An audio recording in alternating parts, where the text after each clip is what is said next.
1 minute warning.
All right, we'll kick off now. All right, calling to order at 13:31. All right, good afternoon, everyone. So this is the regular board meeting of the Vernon-Clark Regional District. We are currently having a hybrid format for our meetings. And so as a result, we have directors and senior managers in the boardroom, and we have other folks online. We're coming to you from the boardroom in the territories of the Hupatchis and the Tishot First Nations, and we want to recognize, affirm, and appreciate that fact. We'll do a round of introductions here, but we do broadcast our meetings, and so you can watch them on YouTube or embedded on our website. If you have registered beforehand, you can also attend the meetings through Zoom directly, and that's where we monitor the chat.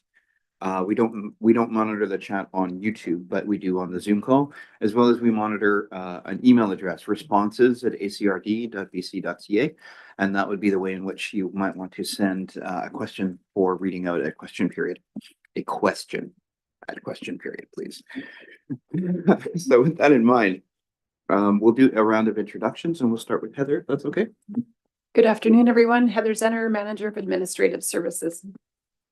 Hello, my name is Debbie Haggard. I'm a counselor for the City of Port Alberni and appointed representative to the ACRD board and also vice chair of the board. Good afternoon, Aklama Penikote. I'm the Electoral Area Director for Sprout Lake on this board. Thank you. Good afternoon. I am Mike Sparrow and I represent Cherry Creek on this board. Good afternoon, everyone. Mariah Coos for the Hochulkos Track Government. Clicko Chu. Good afternoon, everyone. Susan Roth for Beaver Creek. Thank you. Good afternoon. I'm Daniel Sayant, the CAO for the ACRD. Hi there, Alex Dyer, Planning Manager with the ACRD.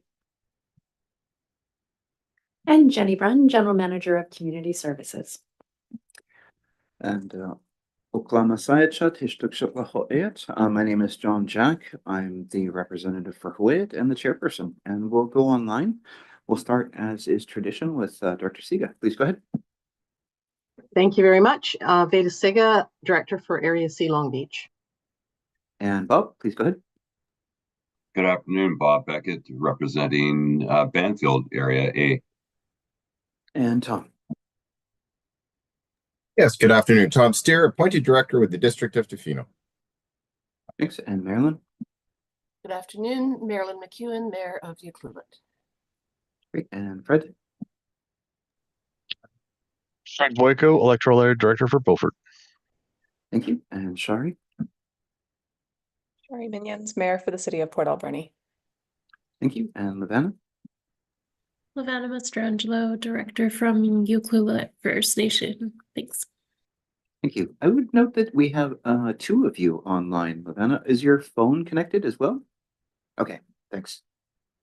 And I think that's it for directors online. So I think that's it. So we do have an agenda before you. It is, I don't believe we have anything to add, nor do I think we have any new materials or late materials. So would anyone like to move the agenda as presented?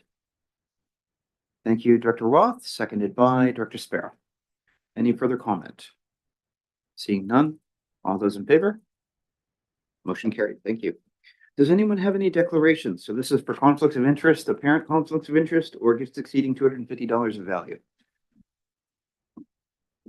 Seeing none, we can move on. That brings us to the adoption of minutes. Item A is the Board of Directors meeting minutes for January 29th, 2025. Would anyone like to move that? Thank you, Director Cote, seconded by Director Roth. Any further comments, errors, omissions, etc.? Seeing none, all those in favor? Motion carried. Brings us to item B, which is the Alberni Valley Regional Airport Advisory Committee meeting dated January 30th, 2025. Would anyone like to move that? Thank you, Director Coots, seconded by Director Cote. Any further comment? Seeing none, all those in favor? Motion carried. That brings us to the end of minutes. So now I would like to move into item 5, petitions, delegations, and presentations. Normally for delegations, we have a 10-minute time limit on the presentation itself, but not for the Q&A afterwards. But if you're pretty close to the end of your presentation and we're hovering around 10 minutes, we'll give you extra time. If it doesn't look like you're very close to the end, I'll just hit pause and ask the board if we want to continue. The answer is almost invariably yes. And if I'm holding up 2 or 1 finger, it's just to tell you how much time you have left, and it's not to interrupt you. So I'd like to welcome Mr. Ross Curtis, the acting chairperson of the Sprout Lake Property Owners Association. So I think you're going to introduce the association and have a bit of a comment. So just perfect. Thank you. Please Thank go you. ahead. So just as a sort of introduction to myself, I guess I spent 20 years in the provincial government as a deputy minister and an ADM. I've lived at Sprout Lake part-time, full-time, part-time again. I'm back now part-time. I've had a place there for over 20 years. I have an environmental background, a strong one. I worked for Ducks Unlimited running all of their major projects for over 10 years. So yeah, that's me. Why am I here? I guess just to introduce you, I think our association sent you all letters, which I hope you received, giving you a sort of outline of what we plan on doing and why we're there. We currently represent 350 land parcels in Sprout Lake Area D.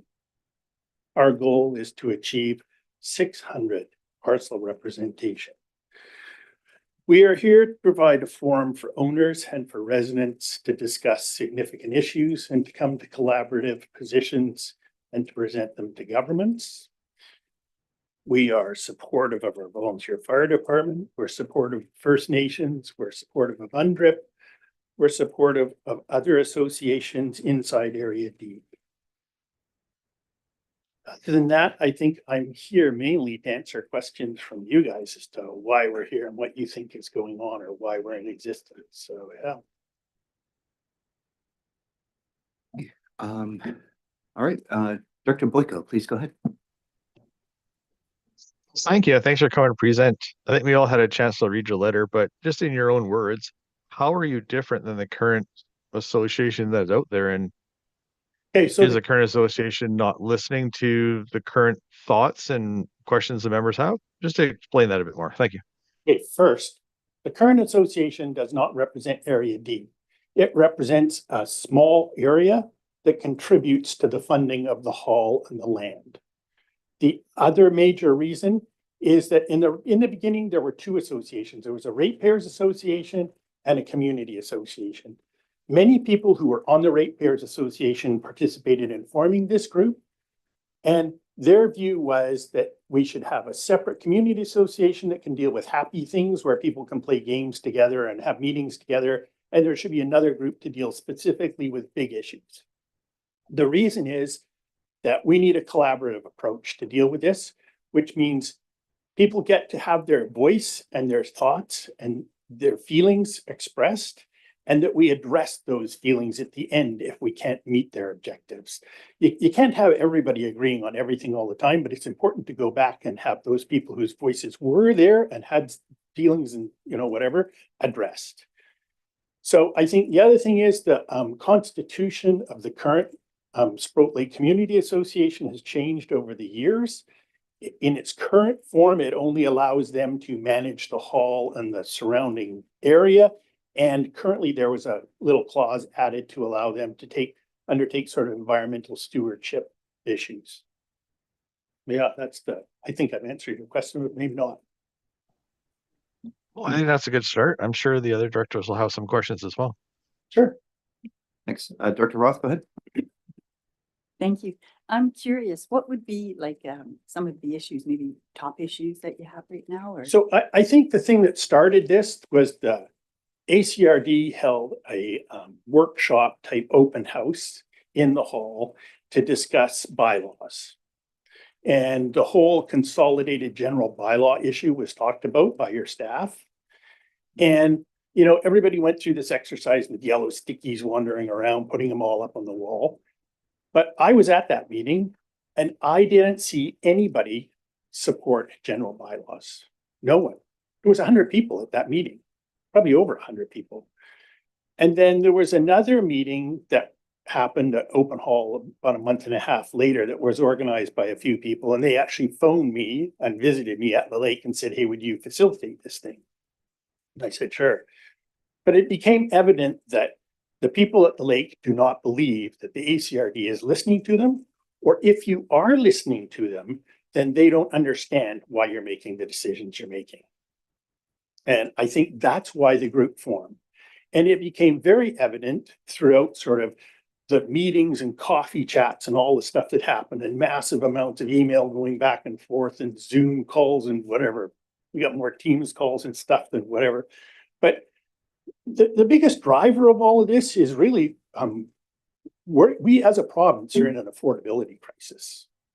And people are calling it different things. Climate change has a big impact and it's another crisis, but it's in turn feeding back into the affordability crisis. People can't afford to pay. And it's seen as our population hasn't increased, our services haven't increased. The only thing that's increased is our taxes. So you got a new association. And what most people are concerned about is they don't want services that they have to pay for, in the sense that they don't want that service. I'll give you an example. So you asked for examples. Here you go. So let's talk about transit. So there was a proposal to put a bus from Walmart to Sprout Lake Park. Ministry of Transport did 2 surveys, one back in time 2020, I think, and then one more recent. So we phoned the Ministry of Transportation and got the background data. In Sprout Lake, there were only 34 respondents. I don't think this council was ever presented with that kind of background data. You got a larger scale data. Out of the 34 respondents, 95% of those respondents said they wouldn't use the bus route and they don't support the bus route. The people who did say they would support the bus route had a qualification because there was a number of questions asked in that survey. And the only people that supported it were the people who said the bus route had to go around, down Faber Road, around and back to town so they could use it. They didn't care about going to the campground site. So our members got kind of squawky. So we put up a little poll online. And as of January 1st, we had 108 parcel owners respond. 105 are against transit. And the 3 that voted in favor don't want it as proposed. They want different things. They want different routes. So I think this is just an example of, you know, what's going on. People are seeing you guys talk about transit to the lake from Walmart and back and forth. That's not what the people at the lake want. And when I say lake, I'm talking about Area D, 2 lakes, 2 First Nations, all of the land. Like, so I think there's a fundamental breakdown in terms of what's going on. Like, people either need more information, or they need correct information, or they need to hear the story, or you guys aren't finding out what people want, or I'm not sure what the problem is there in all cases. But I can tell you this, when I first bought property at the lake in 2000, as soon as I went on title, I was like, our mailbox in Victoria was stuffed with information from the ACRD. We got newsletters from people. We got Derek Appleton guy writing tons of stuff to us. You're interested in this, you're interested in this, want to sit on this committee, want to sit on that committee. Now I get nothing. I think in the last 2 years, I've got one notice because some guy wants to build a garage too close to his property line or something. But yeah, the information's totally lacking, and I'm on the ACRD list, so. Yeah, So communication might be a problem too. oh, it's definitely a problem. But people are very concerned about the affordability issues. And, I'll go beyond that. So this is going to be a real crunch. And, our premier has figured this out pretty quickly. He's in power by 23 votes. We had a $19 billion deficit, and it's going to get bigger. But it shouldn't be getting bigger. And if everybody thinks they're going to get the same kind of grants from municipal affairs and the provincial government, the federal government, ain't gonna happen.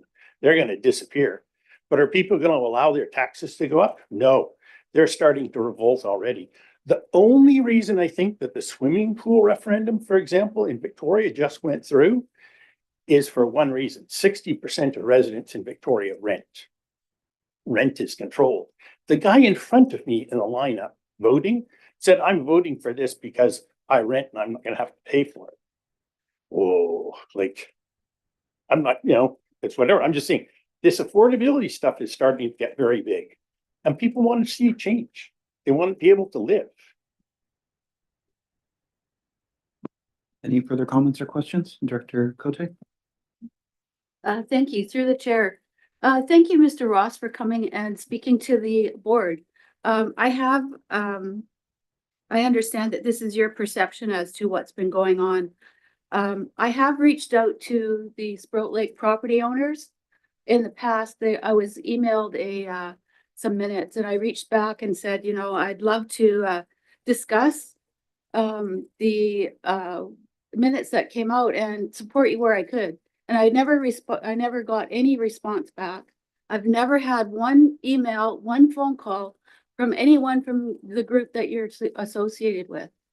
I do work with the community association. I have for many years. There's a newsletter that's going out today. The last newsletter that went out in the fall was from the community association.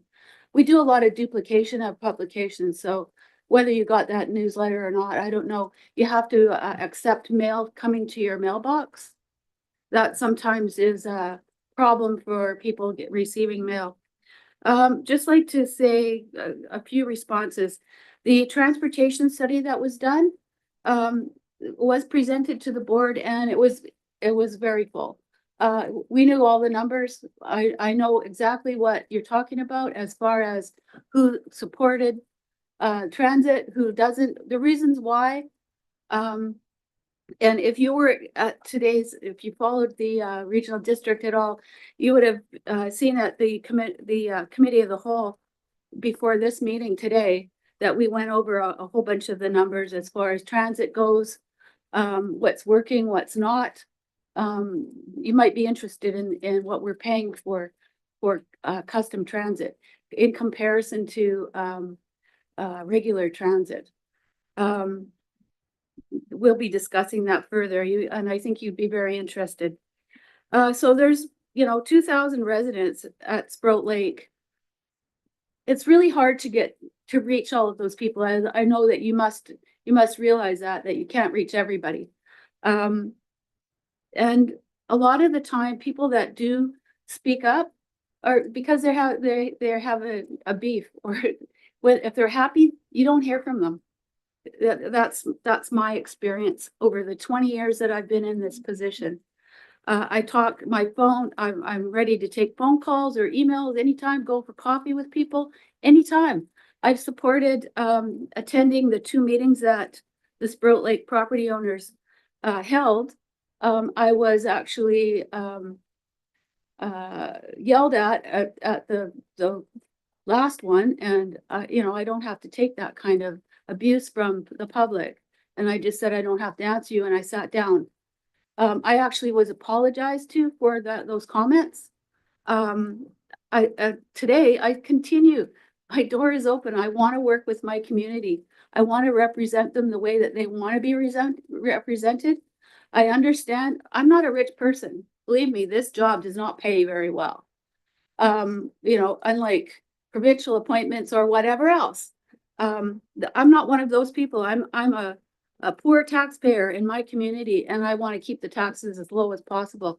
This board is always seeing downloads from the province. You know, we have to pay for all of these different services, and we have great conversations at this board on how to try and keep those costs down. And right now we're going through the budget process, and I would love it if your group would come and watch the meetings and make comments as far as, you know, how we need to be spending our money here. We're trying our darndest to keep the budget as low as possible, but if you look around at different communities, what their increases are, they're huge. There's all kinds of issues. I know the last one that we've been discussing is regarding a new facility, whether we should add on. We have to meet a standard going forward right now that to meet WCB and issues regarding this building on what we should do. So I would invite your group to absolutely talk to me, talk to the staff, to the board, and want to work with you. Thank you for coming. Thanks. Yep, and then we'll get to Director Siga right after your comment. Yeah, I think that's great. I have never received any emails, mails, or anything from you. The association may have, but I personally never have.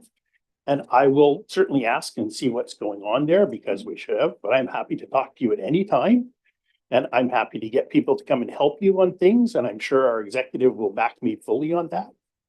But I think I don't get paid at all. I think I'm here to help solve a bunch of problems, but I think there's some major issues that the ACRD needs to pay attention to. If you want economic development, the quickest and easiest way to get economic development is to reduce taxes and make yourself competitive. And not just industrial taxes, but small business taxes and residential taxes. You want people to move here. That's the biggest and quickest thing you can do. But don't focus on resource development, because we're done. You know, forestry is not going to grow. Agriculture is not going to grow, not in terms of revenue. Last year, in terms of forestry, we spent more fighting forest fires if you add the government costs for the ministry than it brought in. And it's not going to get better. But if we did certain things instead of focusing on, you know, really small issues to get rid of carbon out of the air or do things in the dump to stop carbon being created, if we reduced our Canadian forest fires by 50%, we would have surpassed our climate change target. But forest fires aren't regarded as human caused. They're wildfires. Not. It's climate change caused them, or it's people riding around motorcycles or lighting fires or throwing cigarette butts out of the window. That's what happens with this stuff. But anyway, I digress. Thank you. Director Siga. Hi, thank you. There's just a couple of real concerns that are coming to the forefront for me. Firstly, I just want to clarify if you are a permanent resident of Sprout Lake or whether your primary residence is actually in Victoria, because that to me, I can relate to that whole dilemma. I moved from the area to work in another city while I was non-resident in the area that I do call home. The zoning was actually changed on my property and I was not aware of it. Well, that's on me. We know what the political process is, and you certainly do, being a deputy minister, or I forget what your role was there, but and you have to recognize you're talking about forestry as if it's the dominant economy, and it isn't now. It is tourism, and tourism is an economy that does not consider local needs very well. So, like, the people who work in the tourist economy have lower incomes than many of the non-resident owners, and they are having to rely on the resources that are provided through organizations like the Alberni-Clayoquot Regional District. So I am speaking basically on behalf of these people that are working within the new economy. And you know, I respect that you have these opinions, but to work in opposition to people that are working very hard to create healthy living and environmental situations within their home communities is not in the best interest of anybody. And I'm sorry, I probably totally have outspoken, but yeah, I just see that this is confrontational and it bothers me. Thank you. Thank you. Quickly. Hi, this isn't confrontational, and I think there are many jurisdictions in the world feeling what you are feeling right now. And the private sector has been able to solve a lot of those problems. If you look at what's going on in San Francisco and places, they all had the same issues, but they've managed to solve them, not by government intervening in the way that you're doing. But anyways, that's a debate for a different time. But I'm happy to talk to you at any time about it too. I spent many years in economic development as an ADM and as an executive director. So yeah, whatever. Go ahead, Director Roth, and then we'll go with Daniel. I just wanted to make a comment. I think you're right about the, whoops, did I do something wrong? I forgot about Mike. I didn't write his name down. So go ahead, Director.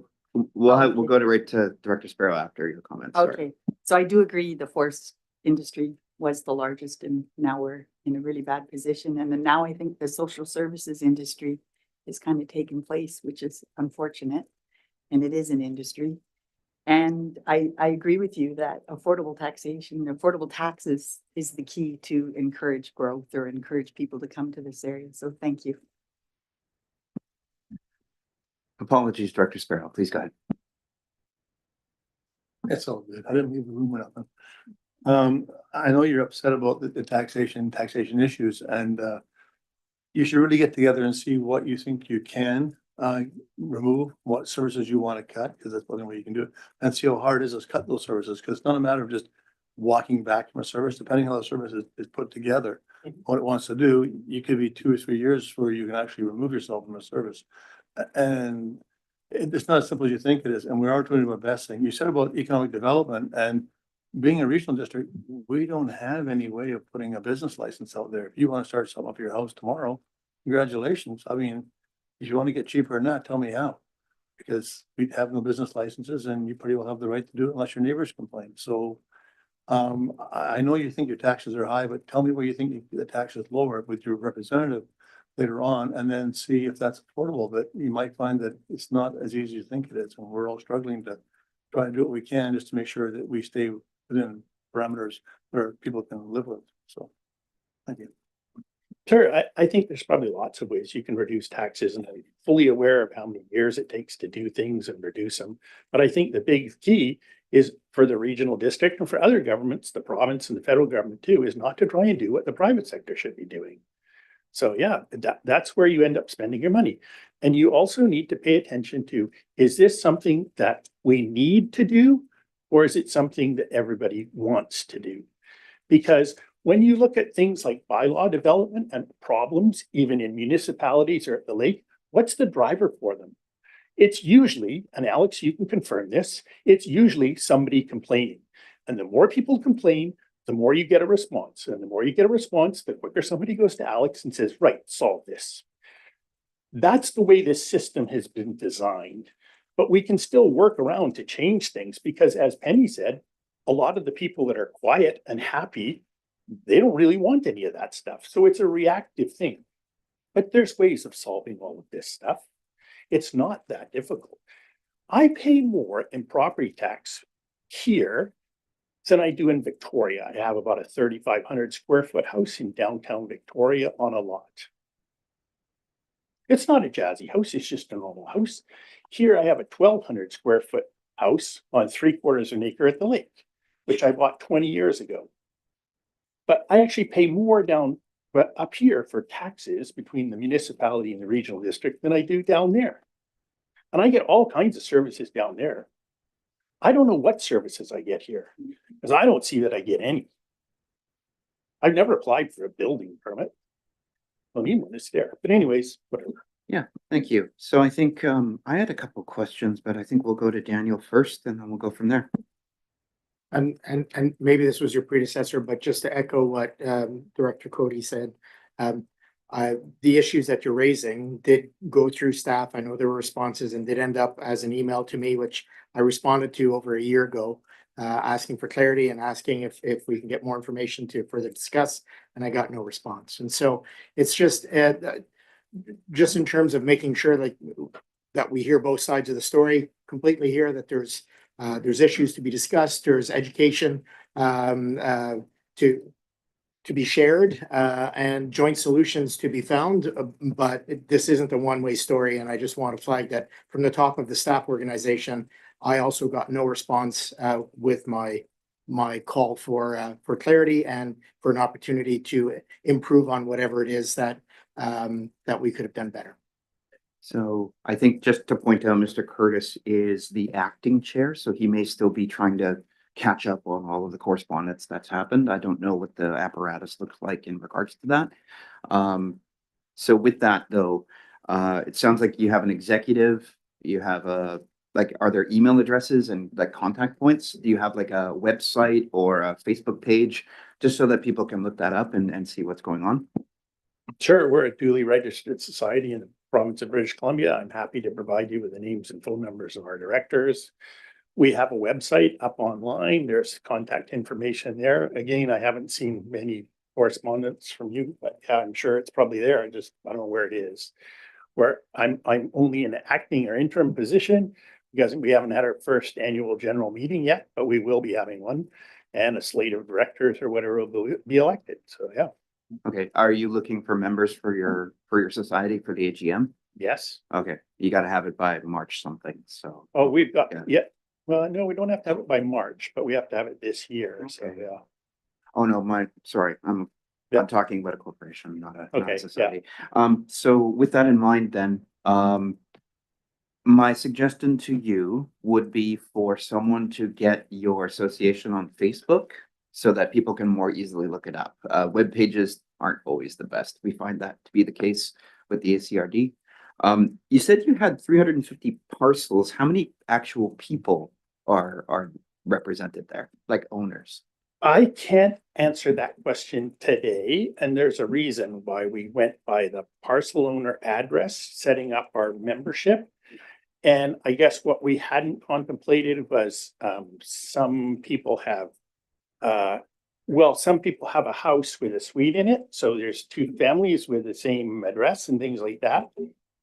Some titles, there's just one person on, but your husband and wife is still there, so they don't have a rental agreement. Well, what does that make them legally? We don't know, but we're working on it. We have a number of lawyers who are in our group who are working on this stuff, so. All right. Well, on behalf of the board, I'd like to thank you for your presentation. And who'd you work for? Who was your minister at the time? I've worked for so many ministers. I just like Campbell government or Yeah, I further worked for the back? Campbell government. I worked for Van der Zam. I worked for Grace McCarthy. I Oh, wow. worked for Bill Okay. Bennett. I worked for Huh. all the way through John Horgan.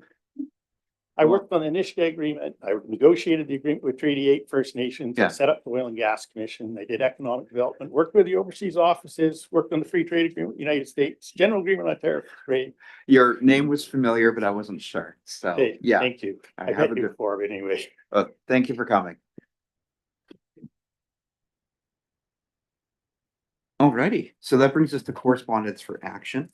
That is, I think, just the Local Government Leadership Academy, which I will speak to because I'm on the board of the LGLA. So the on March 12th to 14th, there will be the annual forum at the Radisson, as is tradition, and everyone is invited to attend if they'd like. So this is the opportunity for directors who aren't members of municipalities to come to attend. So there's quite a few good presentations. Hopefully you've been able to look up the website and see what's on the itinerary. Sometimes there's some real value there. Depends on what you want to do. I'll be moderating a panel about Indigenous relationship building, I think. So you're invited, but it ain't free. So we have to have some conversations here. So if anybody's interested, please put forward your name and we can do a motion if need be. And if not, we can probably, is that under the wire if we do it again? Yeah, we have another meeting coming before that, don't we? Yeah. So, go ahead.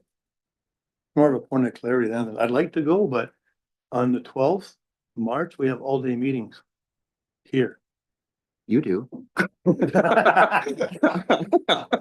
It's a cow meeting and Yeah. a regular meeting, so Yeah. we kind of shut ourselves in the foot now. Yeah. Dr. Cote? Thank you. I'd like to send LGL at UBCM a response saying that because they've separated this from the EA Directors Forum, it's costing twice as much now to attend something like this. They've changed the date to mid-budget now term, and very hard for local governments to attend. Thank you. So I'd like to. We have had that conversation at the board. It did not go the way I thought it would, but heard. Definitely heard what you had to say. Thank you, Director Cote. I'll make sure that that's relayed again. Dr. Roth. Could this be open to our alternates? And also, can we wait to the next meeting to decide so we can Yeah, ask? I think it may be open to alternates if need be too, although Harley might be able to go for free through Indigenous stuff. There might be funding there, so he might want to investigate. Okay, well, I would like to. Yeah. Yeah, okay. Any further comments? It is Harley, right? Yeah. Okay, no other comments and nobody wants to go. Okay. Yeah, exactly. So with that, we can move on to the next item. Let's put this on the agenda for the next meeting, just in case. Yeah. And I'll check with the board to see if there's any funding for Indigenous folks to go just on their own. Sometimes there's money. So yeah. All right, that brings us to item 7, correspondence for information. Would anyone like to pull anything out? Dr. Cote, please go ahead. Thank you. So F&G, our Association of Vancouver Island and Coastal Communities. There is a notification of engagement opportunity with the draft salmon aquaculture transition plan. If anybody's interested, maybe someone from the West Coast. And welcome Bowen Island as our newest member. AVICC is growing, which is great. And the invitation to reforming the Local Government Act, a roadmap. I think that we mentioned this earlier, that any directors that wanted to attend were compensated then. Great. Just a reminder of that. Thank you. Daniel, any comments? Yeah, it's a webinar, so to sign up and yeah, I think that was brought up, so I forget where the conversation went on compensation, but everyone should have the link. And it is there for individuals. I did want to flag, just bring to the board's attention the Canadian Union of Postal Workers and whether or not the board would like a letter sent. They flagged that under section 108, the commission can also review the work of our postal service. And the last time this was done, they're saying that there was consideration of canceling door-to-door service. And that I thought might warrant a letter from us or a comment. The door-to-door service or the postal service as we have it right now is extremely valuable, particularly to the rural areas where delivery can be challenging. And if we use the Banfield referendum during the strike, the postal strike, providing the opportunity to vote to members of Banfield by courier service ranged from about $20 if you're somewhat local to $87 to get that information to a single person who was whose secondary property was in Banfield and happened to be in the Lower Mainland. So it's just by comparison to a postage stamp, the cost of government business, if we did not have door-to-door service, would skyrocket. And on the coattails of a conversation around good communication, the postal service is still vitally important in that. Thank you. Dr. Haggard, please go ahead. Thank you. Daniel, do you mean by door-to-door service? Do you mean like actually delivering mail to my front door like they do in the city? Because in the regional district, we've never had door-to-door service. It's always been the boxes. Thanks for the clarity. It's the boxes, right? So being able to deliver that to your postal box, or in my case as well, my address, even in Qualicum Beaches, I don't get it at my door, but I get it in a postal box. But when something is mailed, that's where it arrives. And if that is going to be reviewed, which what we received seems to suggest it will, I think our voice, to some extent, talking about the value in rural communities to having just the postal boxes, but that quote unquote door-to-door service is extremely cost effective and important in the democratic process. See, I took a different take on that when I read it. By door-to-door service, I took it as front door delivery, which they have in the city. And I think in order to save cost, that it could, people in the city could certainly go to the box services to save money.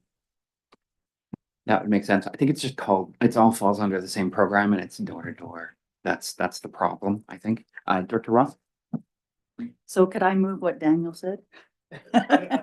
Yes. Would anyone like to second that? Thank you, Director Coots. So moved and seconded. My comment is that it is certainly better to have, I still call them super boxes back from the 90s, but when we had those mailboxes, that makes it easier for mail to be picked up by individuals.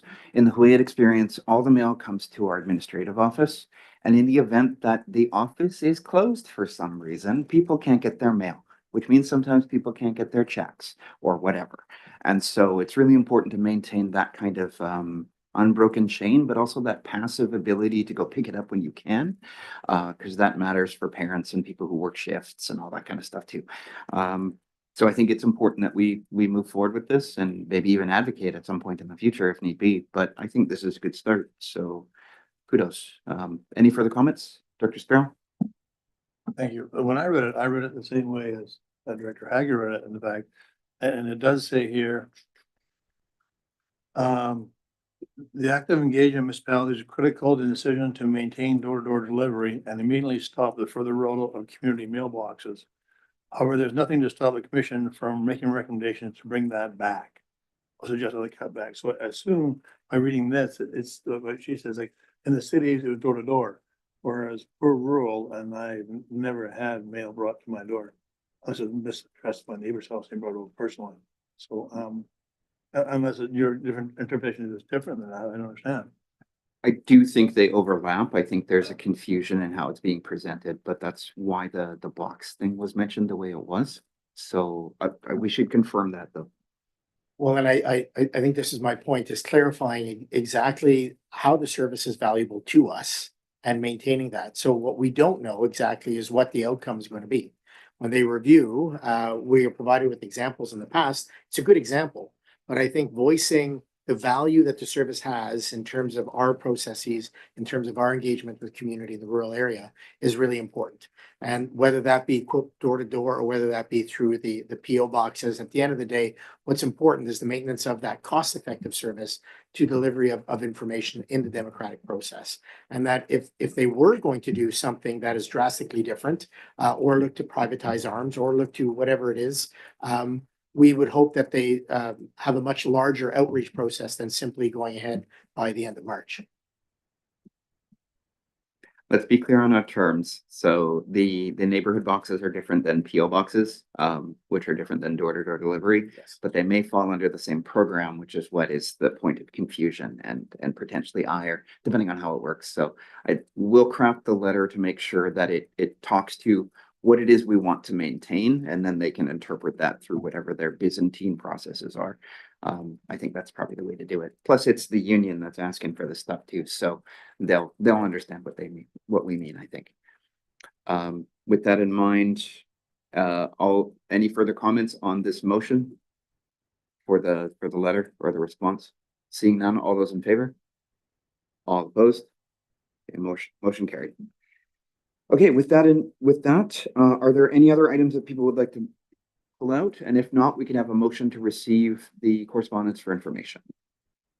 Dr. Roth, receive? Yeah, seconded by Dr. Sparrow. Thank you. Any further comments? Seeing none, all those in favor? Motion carried. All right, that brings us into item 8, request for decisions and bylaws. Item 8A is a request for decision regarding BC water meter pilot project grant application. Randy, please go ahead. Thank you. Yes, so there is a new grant program that has opened up for small water systems for metering, for small water systems that don't have meters, aging water systems, as well as technology. And this is really timely for us. We have the small water system of Millstream, which would be eligible, as well as a number of meters throughout our other water systems. And we do have scheduled to replace our meter reading technology. So we would like to make a grant application for money to support that. Dr. Roth? I would like to make the motion as presented. Thank you. Any seconder? Thank you, Dr. Siga. Any further comments? Okay, seeing none. All those in favor? All opposed? A motion carried. Thank you. That brings us to item B, Beaver Creek Water Advisory Committee bylaw repeal. Please go ahead, Heather. Thank you. So the report in front of you is asking the board to repeal bylaw A 1079, which was used in 2015 to form the Beaver Creek Water Committee. The board does not require this bylaw to form a committee. You have the authority under the Local Government Act to do that. The terms of reference are very similar to this bylaw. So I'm asking that the board repeal the bylaw so that I'm not duplicating work when I go to amend the terms of reference on an occasion. Thank you. Thank you. Do you just want to cover it up? Please go ahead. Yeah, do I need to read it out each time? No, you just read the first one and then do second, third reading Okay. and say adopt, stuff like that. Okay, I move that the Alberni Claypot Regional District Board of Directors give first reading to bylaw A 1092, Beaver Creek Water Advisory Committee bylaw repeal 2025. Thank you. Do we have a seconder? Thank you, Dr. Siga. Any further comments? Dr. Cote, go ahead. Thank you. Through the chair, a question around why we would have two bylaws then. Sure, go ahead. Okay, then you can correct me if I'm wrong. So we had bylaws that established committees. And so for whatever reason, bylaws established the committees, even though we have rules for committees now. And I think maybe these bylaws were created first, and then we had general rules for committees later. But my timing might be off on that. But it just seems like it's redundant to have rules for all committees, and then you just treat them under those rules. This way, you'd have to have two separate decisions to make any decision that affects the Beaver Creek Water Advisory in order to be kosher with both bylaws. Is that okay? Yeah, that's fine. I was just going to say that I don't know the total history for this particular one in Beaver Creek. I understood the Salmon Beach one that we repealed back in January, but I just don't have the history on this one. I'm not sure why there's two sets of rules that are basically identical, so I can't answer that. Okay, I think the procedures bylaw or the committee bylaw was after the establishment of the water advisory committee or advisory board itself, so which is why they both existed. Not that it matters too much. I guess it's just history that matters to me. But yeah. Wouldn't one be legislation and one be a bylaw, and then the legislation would trump? Well, they're both equal because they're both bylaws. So yeah, legislation comes from the province. So we're abiding by that though. Yeah. Okay. So that was moved and seconded. Any further comments? Okay, seeing none. All those in favor? Motion carried. Thank you. You can just say second reading now. Second reading? Okay, seconder. Thank you, Dr. Sparrow. Any further comments? All those in favor? Motion carried. Thank you. Third? Seconded by, thank you, Director Siga. Any further comments? Seeing none. All those in favor? Oh, motion carried. And adoption. Seconded by, thank you, Director Sparrow. Any further comments? Seeing none. All those in favor? Motion carried. Great. Thank you, Dr. Roth. That brings us to item C, AV Regional Airport Advisory Committee Terms of Reference Amendment. Go ahead, Jenny. Thank you. So the terms of reference for the AVR committee, we recently reviewed. Our fire chief, who was a committee member, is now a staff member, so he will continue to come, but in an advisory staff capacity. So we took this to the AVR committee and made a recommendation to replace that position with a board director. The committee had quite a lengthy discussion about that, and the committee has recommended that instead we replace that vacancy or create a position that represents emergency and transportation, so someone within the community. That attached report and terms of reference, original terms of reference with that recommendation is attached. I do want to highlight to the board that committees are children of the board, and so the board makes the decision on what is the makeup of the committee, and that was what happened when the original committee was established. One of the reasons that staff had originally recommended that we consider adding in another board director is that we're seeing that there is a lot of interest in the AVRA committee, and it's always nice from a staff perspective to have those fulsome discussions at the committee level. And so it's nice, I think, for us to have adequate representation at the committee from the people who are interested, as well as a lot of our residents who are then able to talk to their directors and have input on the committee. So we've allowed for sort of two options for the board here, which is we can, the board can move forward with the terms of reference as recommended by the committee, which would be a person, we will solicit a person from the community who represents emergency and transportation sector. Or we could move forward with adding in a position that represents another director on the board, or any combination thereof. The board really does have the power to do that. Happy to answer any questions. Okay, thank you. So we have Director Boyko, Director Cote, and then Director Roth. Director Boyko, please go first. Thank you. I'd like to share my screen if that's okay, Chair. I think that's up to Janice. Can you make it so that you can share the screen and it's not going to be ostentatious, is it? All right, You should be able to, Fred. yeah, okay. Can you guys see this? Yeah.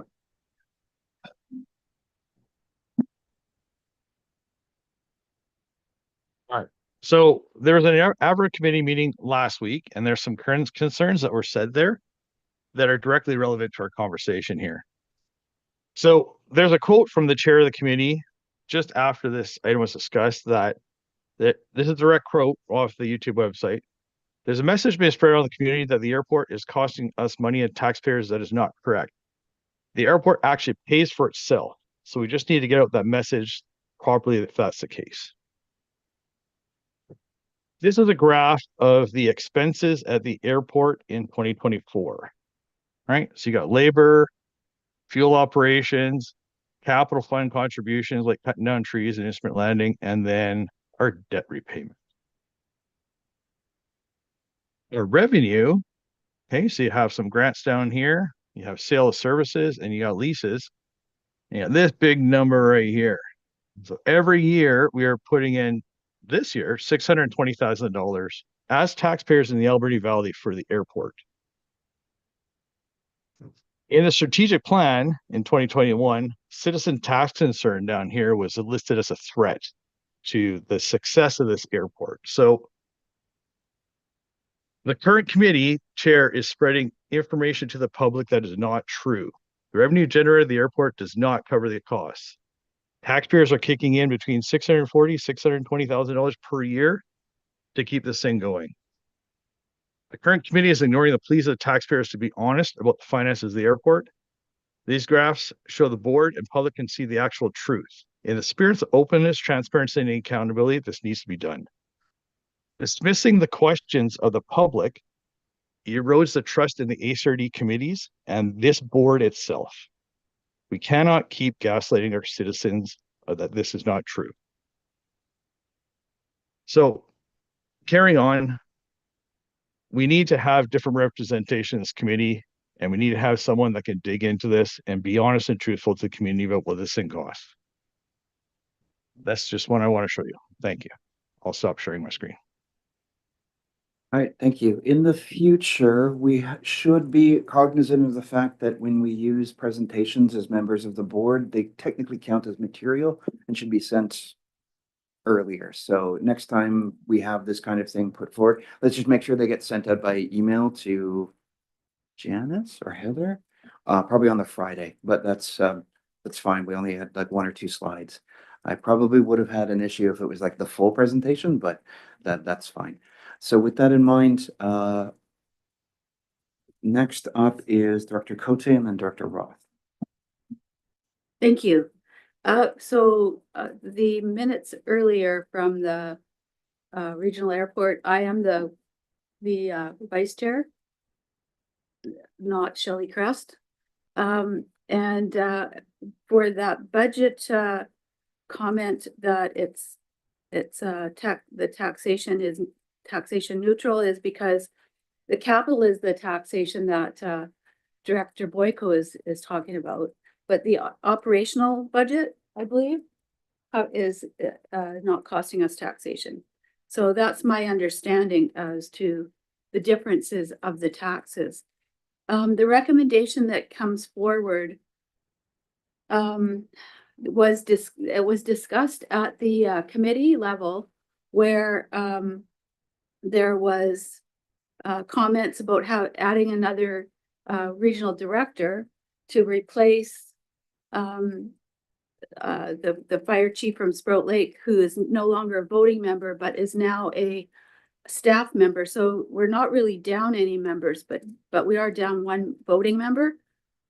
So the discussion at the committee was that having someone with emergency knowledge, because we talked about the connection between the airport and the Port Authority, and how emergency that was part of our emergency routes to get in and out of the valley when the highway closed.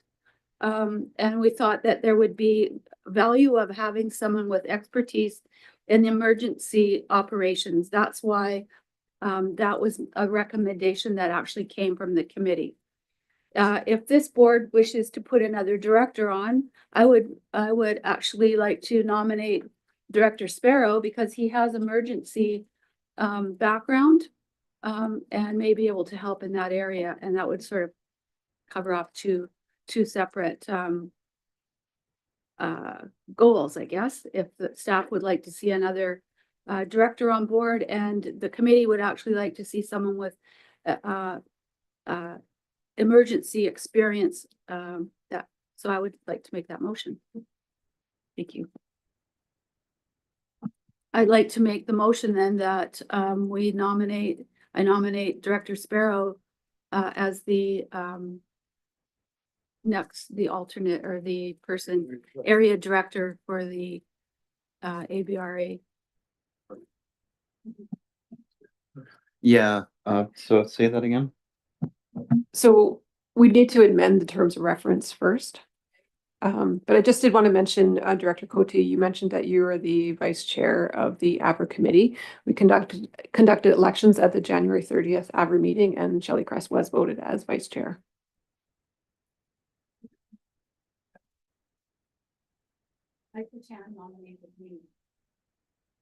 Okay, I'll have to look back. If we did, I'll amend the meeting minutes at the next, but that was my recollection. Okay, so maybe what we do is we defer this to the next meeting. Dr. Roth, comment? Yeah, it sounds like it'd be more of a vote, and that doesn't seem fitting, because I would like to appoint Fred Boyko, so we need to handle it differently. Okay, so one moment. So my suggestion is that we wait till the next meeting so that we can be clear about a couple of things now. In regards to where I think this should go, my opinion is that the comment that the board or the committee is a child of the board and we can decide who we appoint. I think the terms of reference should be amended just to allow any citizen of British Columbia to be appointed to the committee, or whatever the standard approach is for a member at large. And then this board can decide who it is based on whatever the heck we want, because this is our committee. And then that allows us the maximum amount of flexibility to make the appointment. And then we can figure that out as a board, as should be our purview. Director Roth? So is there, with the reference, with the terms that they're in there now, is there only room for one more, or can we also amend it so that we can include more than one? It's already a pretty big committee, so that's more of a good governance conversation. So But if there's room, why not? well, there's room for one more based on how many people we've already stated, right? So these people are still remunerated, and so that's a consideration as well. So I think it's worth it though if we had two people interested to have both on. that could be the case, yeah, and that would be subject to the board approval. We would just need to be prepared for that process of making sure it happens. So, yeah, that's definitely an option. Director Siga? Hi, I'm quite comfortable just amending the terms of reference, as we were supposed to be doing here. Okay, so amending the terms of reference, does that have a consequence for who can be appointed to that seat though? Yeah. And that's the question I'm wondering. Yeah. So that's up to the board, like that can be moved if need be, and that's fine, but then that has other consequences. Deb, did you have a comment? And then back to Director Sparrow. Okay, Director Sparrow? Is there a motion or are you just discussing things right now? Because I mean, there's been three things mentioned, but So the motion to appoint you wouldn't work because we would need to amend the terms of reference first. So we have to do that motion first and then we would make an appointment. But if we amend the way as it is now, it precludes a bunch of other candidates from being appointed because they don't have the same emergency services experience and safety experience that say Director Sparrow or Charlie had. So I think that's the heart of the matter we're discussing right now. So Director Siga has her hand up, so please go ahead. I understood that it was just amending the terms of reference was to make it so that the board numbers and representation is balanced. That was the subject of the conversation at the committee. Heather, can you confirm that? Yeah, so currently the initial recommendation was to move Sprout Lake Fire Chief from a voting member to a staff resource and to replace him on the committee with another member, whether that be a board member or a member of the public.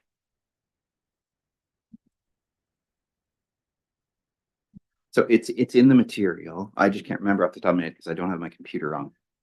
Okay, so Daniel, can you help us through this? And do you have any thoughts while you're looking that up, or someone? Well, I have the draft terms of reference. So I'll just double check.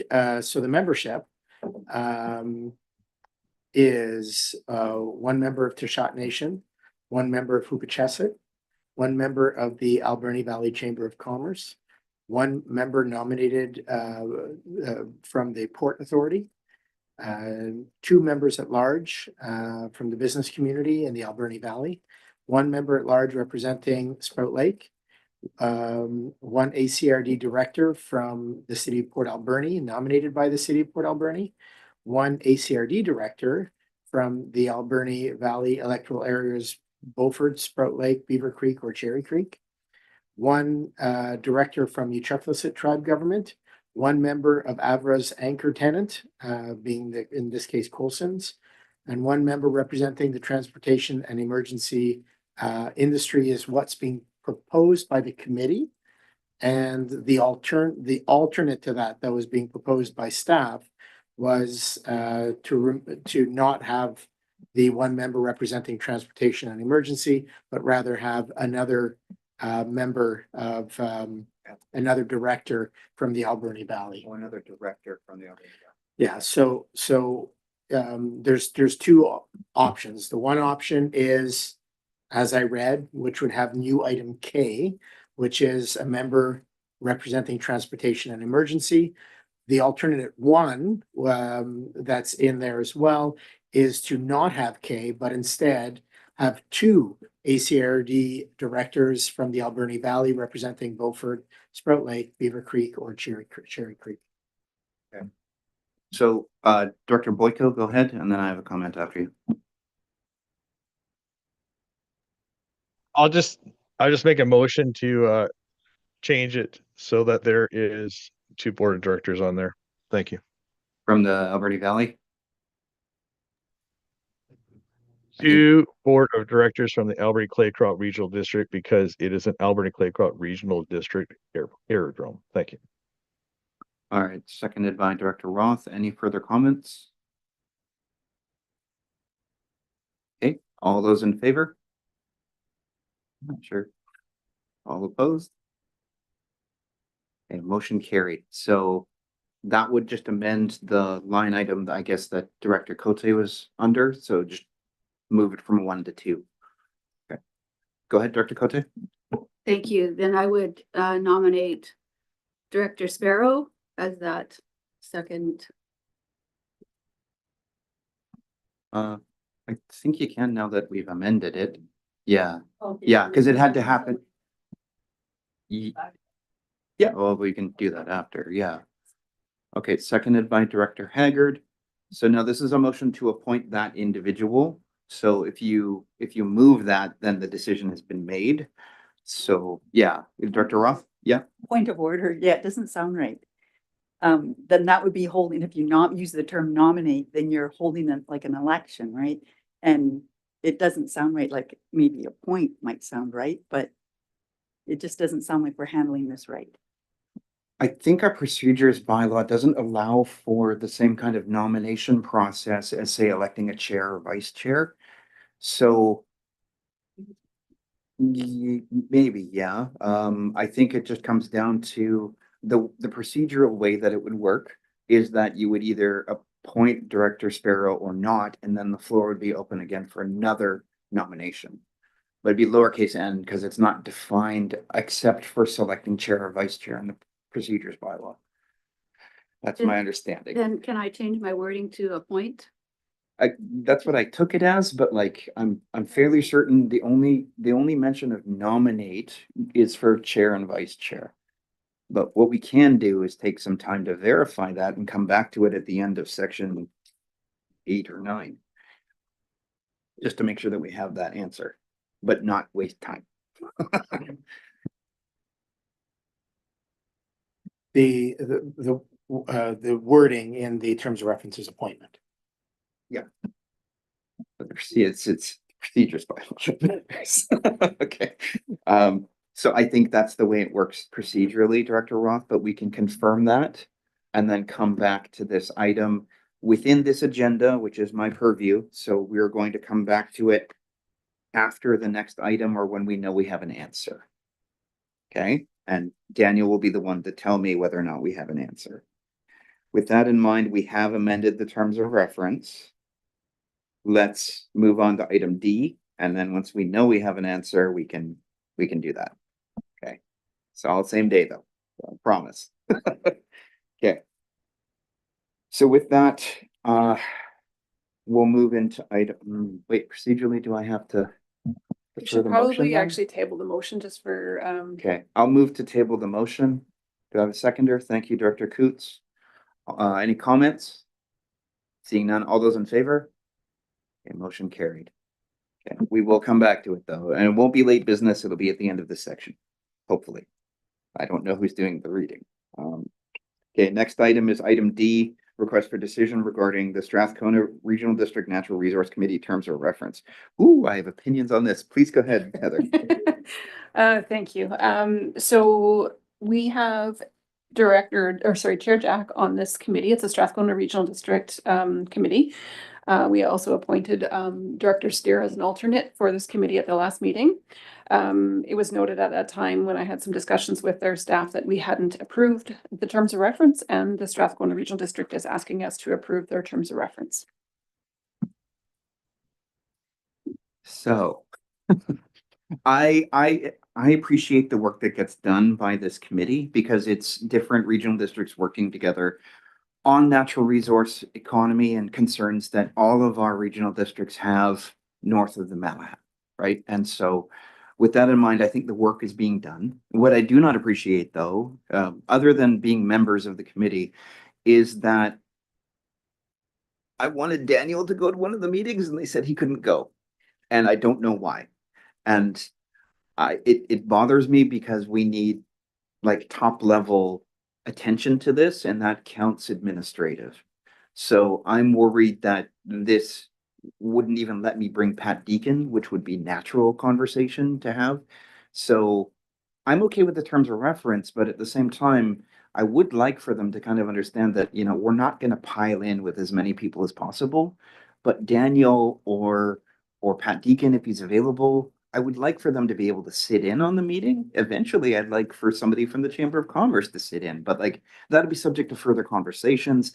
I just don't know what's going on, why he was disinvited from a meeting, because it just seems natural. And I don't know if it's because he thinks or they think that he wants to get paid from them. That's not the case. I just want Daniel there to understand and hear what everyone has to say. So when we coordinate, all the administrators know what's going on. And so like, I don't think it's enough to hold up the terms of reference, but I'm probably going to be a bit grumpy at the next meeting. So I wanted to get your feedback on that. If any, if we're all good, you can move the terms of reference as is, but I just think it's good to have administrative line of sight into this. Director Steer, please go ahead. Yeah, thank you through the chair. I don't have I'm going to defer to your comments, but I did have to say that there was a call out for our meeting, and being the new alternate director, and I hadn't seen a response from you. I didn't know if you were scheduled to go to the next meeting, because if you weren't going, then I might bring it up at that point in time. I know it's not what the question on the table is, but this seemed to be the opportunity. Yeah, I wanted to have this conversation first because if people were like, I was planning on going, but I didn't want to confirm that I was going if the board thought that this was an issue. I don't think it is, but I wanted to make sure. So I will respond after we decide, I think. Any further comments? Director Haggard? I'd like to move that the Alberni Clayoquot Regional District Board of Directors approve the Strathcona Regional District Natural Resources Committee terms of reference, and you have our blessing to get grumpy at the next meeting. Thank you. Would anyone like to second that? Thank you, Director Cote. Further comments? Director Sparrow? Could we add a second line to that recommendation saying we'd like to include an expert in the field at some of the meetings, if allowed? Yeah, just have someone attend. Like, it's not like I want him to vote, right? It's just so that he's there and can answer questions that I might not be able to if it has to do with inter-regional coordination. Like, it's Yeah. I'm not trying to throw a monkey wrench into what's going on, but so maybe the wording is more the ACRD would like to send staff support to attend and observe, and not that. Yeah, I won't be snitty about it, but yeah, just leave it at that. Go ahead. When you say staff support, is that gonna be like Deacon can come over there and the Chamber of Commerce, or do you need to make that bigger than staff? That's why I said expert, because it leaves it open to somebody that has value. Yeah. Thank you. Yeah, I won't touch that. I just think having staff support or some administrative support would Pat would fall under that. Somebody who's volunteering their expert time would fall under that. I think, yeah, just vague enough so that if Daniel can't go, Pat might be able to, or Mike, I don't know. Right. Director Siga, go ahead. I see this as two separate issues. I think there is the recognition of their terms of reference, and then a letter perhaps should be going to the board there. Well, it would be for that. Yeah. Maybe perhaps you could just have a letter with the support of ACRD saying that you would like access to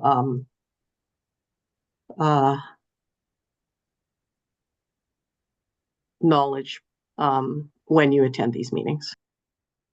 All right, that sounds good. How about this? How about we leave it as is? I go be grumpy at the next meeting and it'd probably be fine.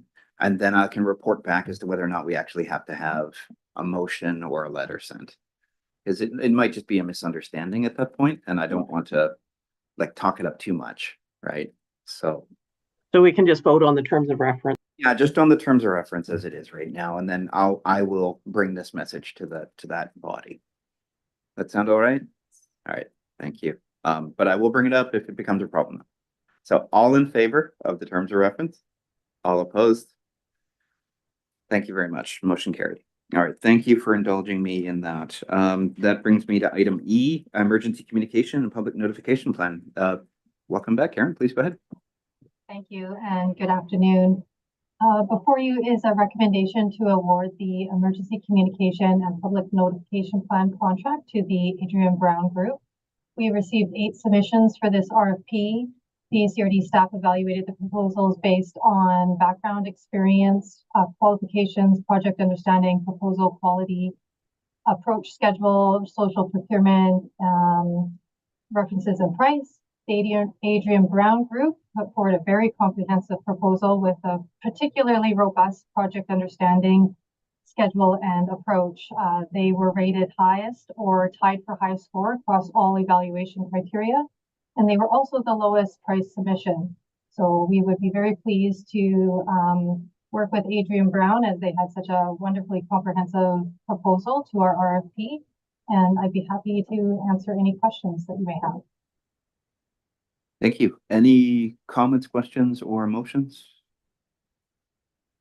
Dr. Roth? I'll make the motion as presented. Thank you. Do we have a seconder? Thank you, Director Siga.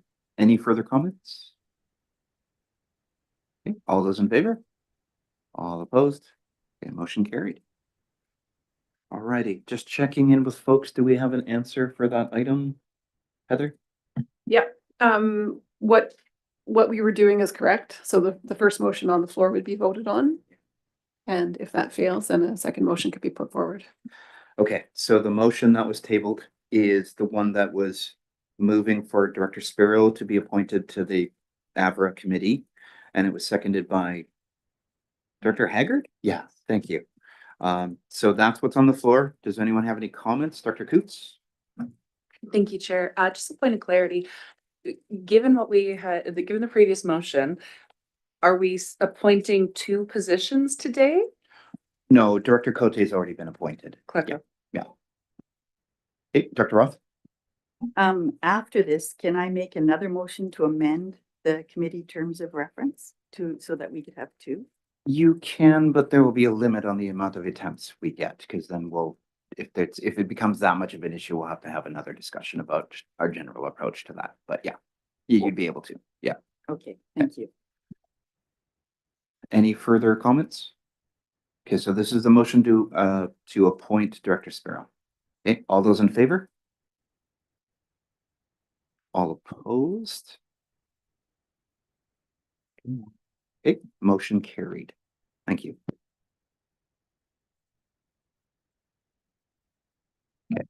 Okay, Director Roth, please go ahead.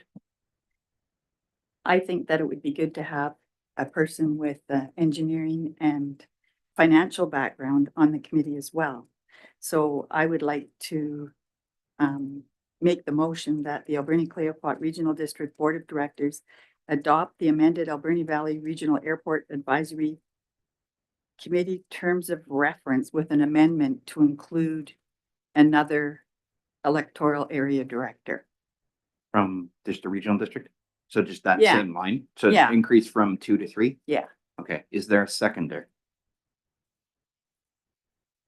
Okay, Director Boyko, thank you. All right, are there any comments? Director Cote and then Director Roth. Thank you. With the last amendment that we made, I think that we covered off both what was asked from staff to include another director and what was asked from the committee, the AVRA committee, to include someone with emergency experience. So I'm good with what we've got right now.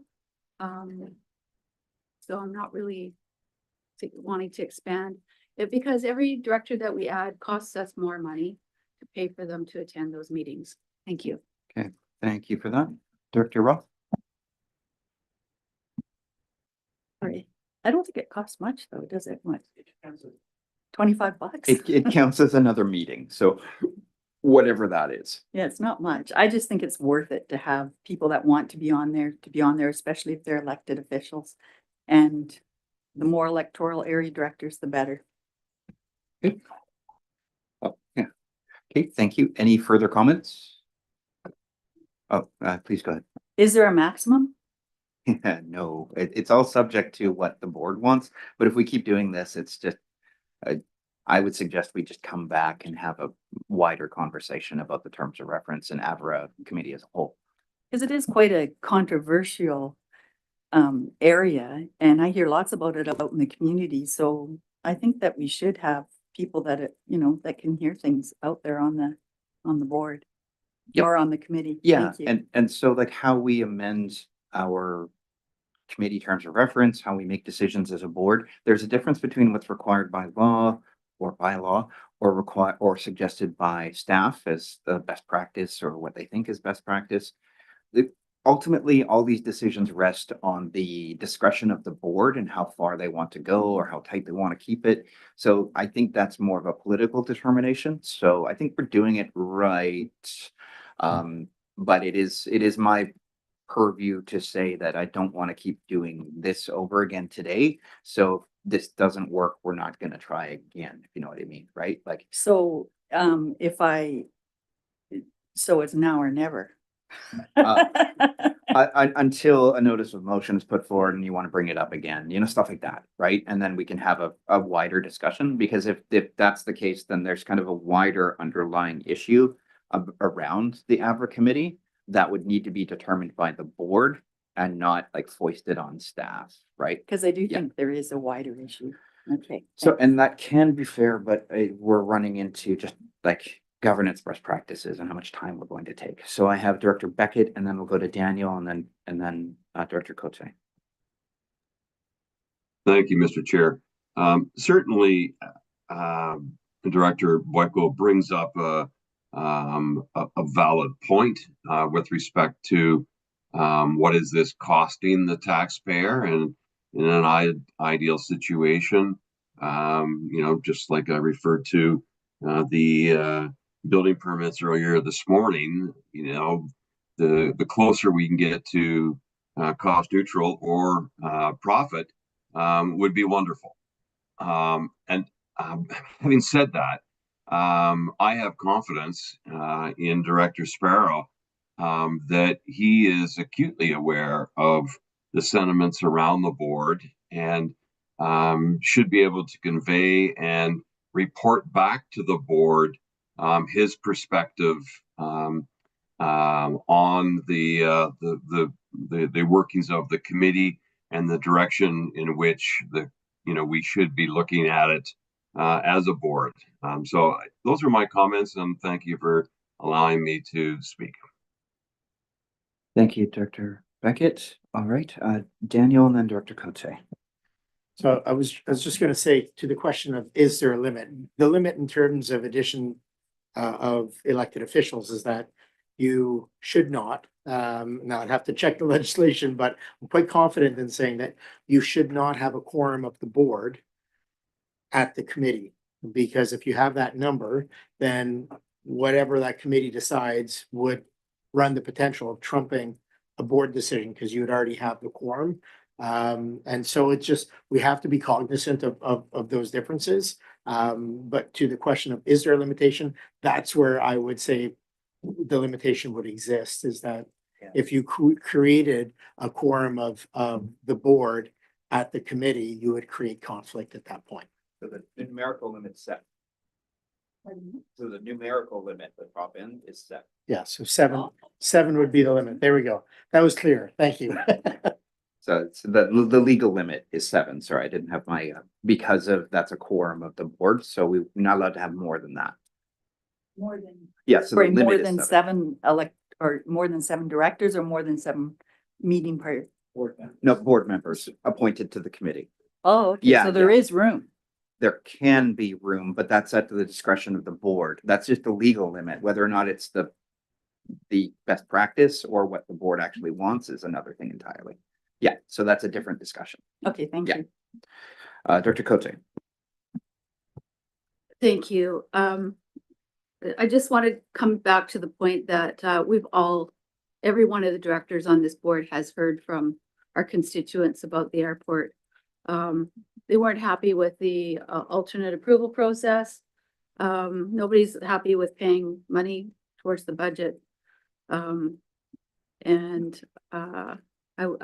made the recommendation for Director Sparrow just because it would cover both the committee's request and the board's request. Thank you. Thank you, Director Cote. Any further comments? So this is the motion to further expand the number of ACRD directors on this committee to 3. Yeah, to 3. Okay, no further comments. All those in favor? A recorded vote. Okay, all those in favor, please leave your hands up. Okay, 1, 2, 3. Oh, sorry, yes. Sorry, I'm counting. Recorded vote, not a numbered vote. Director Roth, Director Boyko, and Director Siga. Is that correct? Yep. Okay, and all those opposed? Okay, Director Haggard, Director Cote, Director Sparrow, Director Coots, Director Johnson, Director McEwen, Director Beckett, Director Minions, and Director Mastrangelo, and Director Jack.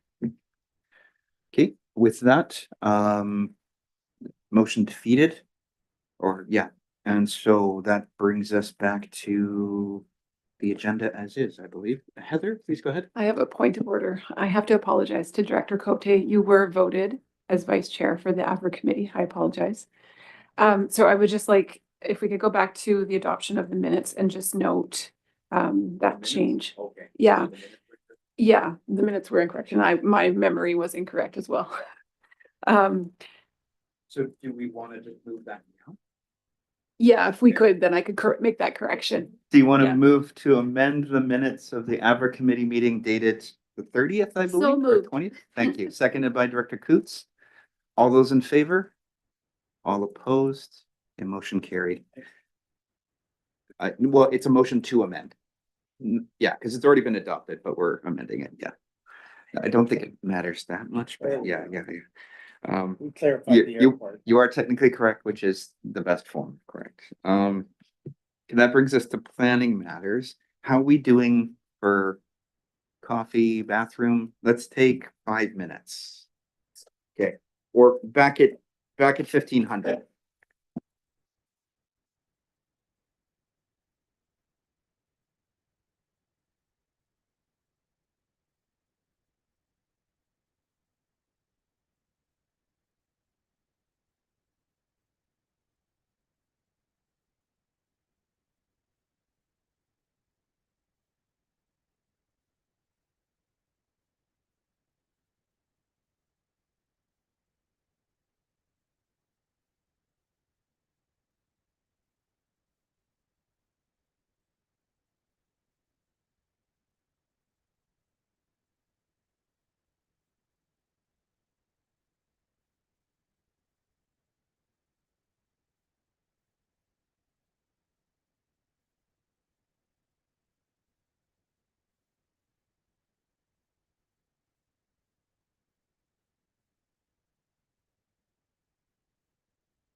1 minute warning.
Okay, we're gonna get started pretty quick here. Yeah, it looks like everyone is back. So we're moving back into planning matters. Only one item under 9.1A. So Alex, please take it over. Thank you very much. This is a rezoning application for a 0.8 hectare property in the Beaver Creek area at 6320 Beaver Creek Road. Property owners have applied to rezone to RA3 district to facilitate a 2-lot subdivision. The application was reviewed by the Beaver Creek Advisory Planning Commission on January 27th, where the APC supported the development as proposed. The rezoning is consistent with the policies and objectives of the Beaver Creek OCP and would provide an additional opportunity for housing in the community. So staff recommend that the board proceed with the public notification process at this time and consider first reading at a future date. Thank you. Thank you. Director Ross? Do I need to read the motion or can I say as presented? No, because it's planning, let's be careful. Okay. And it is 2 separate motions. Okay, I'll move that the Alberni-Clayoquot Regional District Board of Directors consider first reading of Bylaw P1519, Regional District of Alberni-Clayoquot Zoning Atlas Amendment Bylaw at a future date, and that notice be given in accordance with Section 467 of the Local Government Act. Thank you. Do we have a seconder? Thank you, Director Cote. Any further comments? Seeing none, all those in favor? All opposed? A motion carried. Please continue. And that the Alberni-Clayoquot Regional District Board of Directors confirm that adoption of Bylaw P1519 is subject to A, confirmation from a registered on-site wastewater practitioner that the parcel can accommodate on-site sewage disposal to a 0.24 hectare minimum lot size and that the existing systems meet current regulation, and B, meeting all technical referral agency requirements. Thank you. Do we have a seconder? Thank you, Director Sparrow. Any further comments? Seeing none, all those in favor? All opposed? A motion carried. Alrighty, that is the quickest planning matter we've had. Thank you, Alex. All right, that brings us to staff reports. The next item is for Heather, procedure bylaw review project plan. Oh, there we go. Please go ahead. Thank you. So the purpose of this report is to inform the board of the project plan for the comprehensive review and rewrite of the ACRD procedure bylaw and provide an opportunity for the board to have input on items they wish to have considered. So at this time, I'm not looking for specific feedback on parts of the bylaw, but I'm asking you to consider other things that might be missing from this bylaw, perhaps something that one of the municipalities or First Nations does in their governments that you would like us to consider here. As a reminder, the procedures bylaw is legally required and it establishes the board procedures for the board. Some elements are legislative required and some are based on best practice. So staff will present changes to the bylaw at committee of the whole meetings starting in March, similar to how I presented the grant and aid policy. So the board will have time to discuss each component and provide staff direction on changes they wish to see. I anticipate that it's going to take several meetings. At the end of the draft bylaw, I'll seek a legal review to ensure that we comply with legislation. Yeah, and I'll just leave it at that. If there's any input at this time, I would take it. Thank you. I have one piece of input, but maybe I'll go last. Director Steer, please go ahead. Yeah, thank you through the chair. And thank you, Heather. I've been waiting for this. There is a number on there. I think there's 44 potentials on there. and I wasn't sure if it was covered in, and I looked under the agenda portion. And one of the things that I think that works really well at the municipality, for the sake of brevity, is consent agenda. And I can't, and forgive me. I didn't see it in there, but if not, that would be certainly a recommendation that I would have that really helps in terms of brevity, getting things moving faster for the sake of time. And maybe you could comment if it's there, if not, because I couldn't find it, but maybe it is. Yeah, it's under number 15. That was going to be my comment as well, Dr. Steer. So yeah, that's awesome. Thank you. I don't know how I missed it. Thank you, Heather, because I know we talked about it. So thank you. Okay, Dr. Haggard, go ahead. Thank you. I was wondering if we always do a territorial acknowledgement at the beginning of our meetings, but you say something different, I say something different. Daniel says something different. I was wondering if you could work the nations and get one uniform territorial acknowledgement for the regional district. Okay, I think we can do that. It'll have to be one uniform for different territories. And the Alberni Valley is special in that some of it's like shared territory. So I just do it alphabetically and I say it's their territory, because some of it's their actual territory, some of it's their private, some of it's their traditional. There's a lot of conversation involved in that. And then there will be other conversations, say, in Huet territory. If we have it at say our administration building, it would be our treaty territory. But if it's in Bamfield, it's technically ceded territory because we've made room for Bamfield to exist. So it's a different conversation, to say nothing of what may happen on the West Coast too. And I'm not as familiar with those. So I think it's worthwhile. I think it may take time. Daniel and then Dr. Siga. So just want to make sure that today the intent is to receive the plan, then we'll execute the plan, and then the details such as this, we'll make sure that our points of discussion as we go through each section. But we didn't anticipate to go through each section today, so I just want to make sure. No, and in case it was new, it feels like if we're talking about certain topics, they may cost time, which may affect the plan. Not necessarily money though. Dr. Siga and then Dr. Roth. I think discussion for a later meeting. Thank you. Dr. Roth? I move that the board of directors receive the staff report. Thank you, Dr. Roth. Do we have a seconder? Everyone, Dr. Coots. Okay. Any further comments? Dr. Sparrow? I would have to assume we're going to clarify what we had earlier on with the appointment versus nomination part somewhere in there too. That'll definitely be the forefront today, won't it? So, good. Thank you. I think a report will come after the adoption of the plan, once we hit actual operating, and then they'll update us as to what we're going to discuss. Oh, that's the second cat I've seen today. Okay. Sorry, I'm in that mode of thought now. Okay, thank you. Moved and seconded. Any further comments? All in favor? All opposed? Okay, motion carried. Thank you. And thank you for keeping us on task, Director Roth. Us being me. Next up is area reports. Item A is electoral area A, Bamfield. Dr. Beckett, any updates? Just wanted to mention that being a remote community dependent on primarily one way in, one way out, this most recent weather situation has created challenges for Bamfield and our neighbors in Anakla. The roads just haven't had a chance to melt, and there's been some real slippery sections, and typically the weather can get cold with a bit of snow for a couple of days and things warm up a little bit, but it's been tough getting in and out of community, and we're looking forward to the warmer weather next Monday, making the roads and the hills a little bit safer. And that's my report for today, sir. Thank you for that. That brings us to item area B, Beaufort. Dr. Boyko, please go ahead. Thank you, Chair.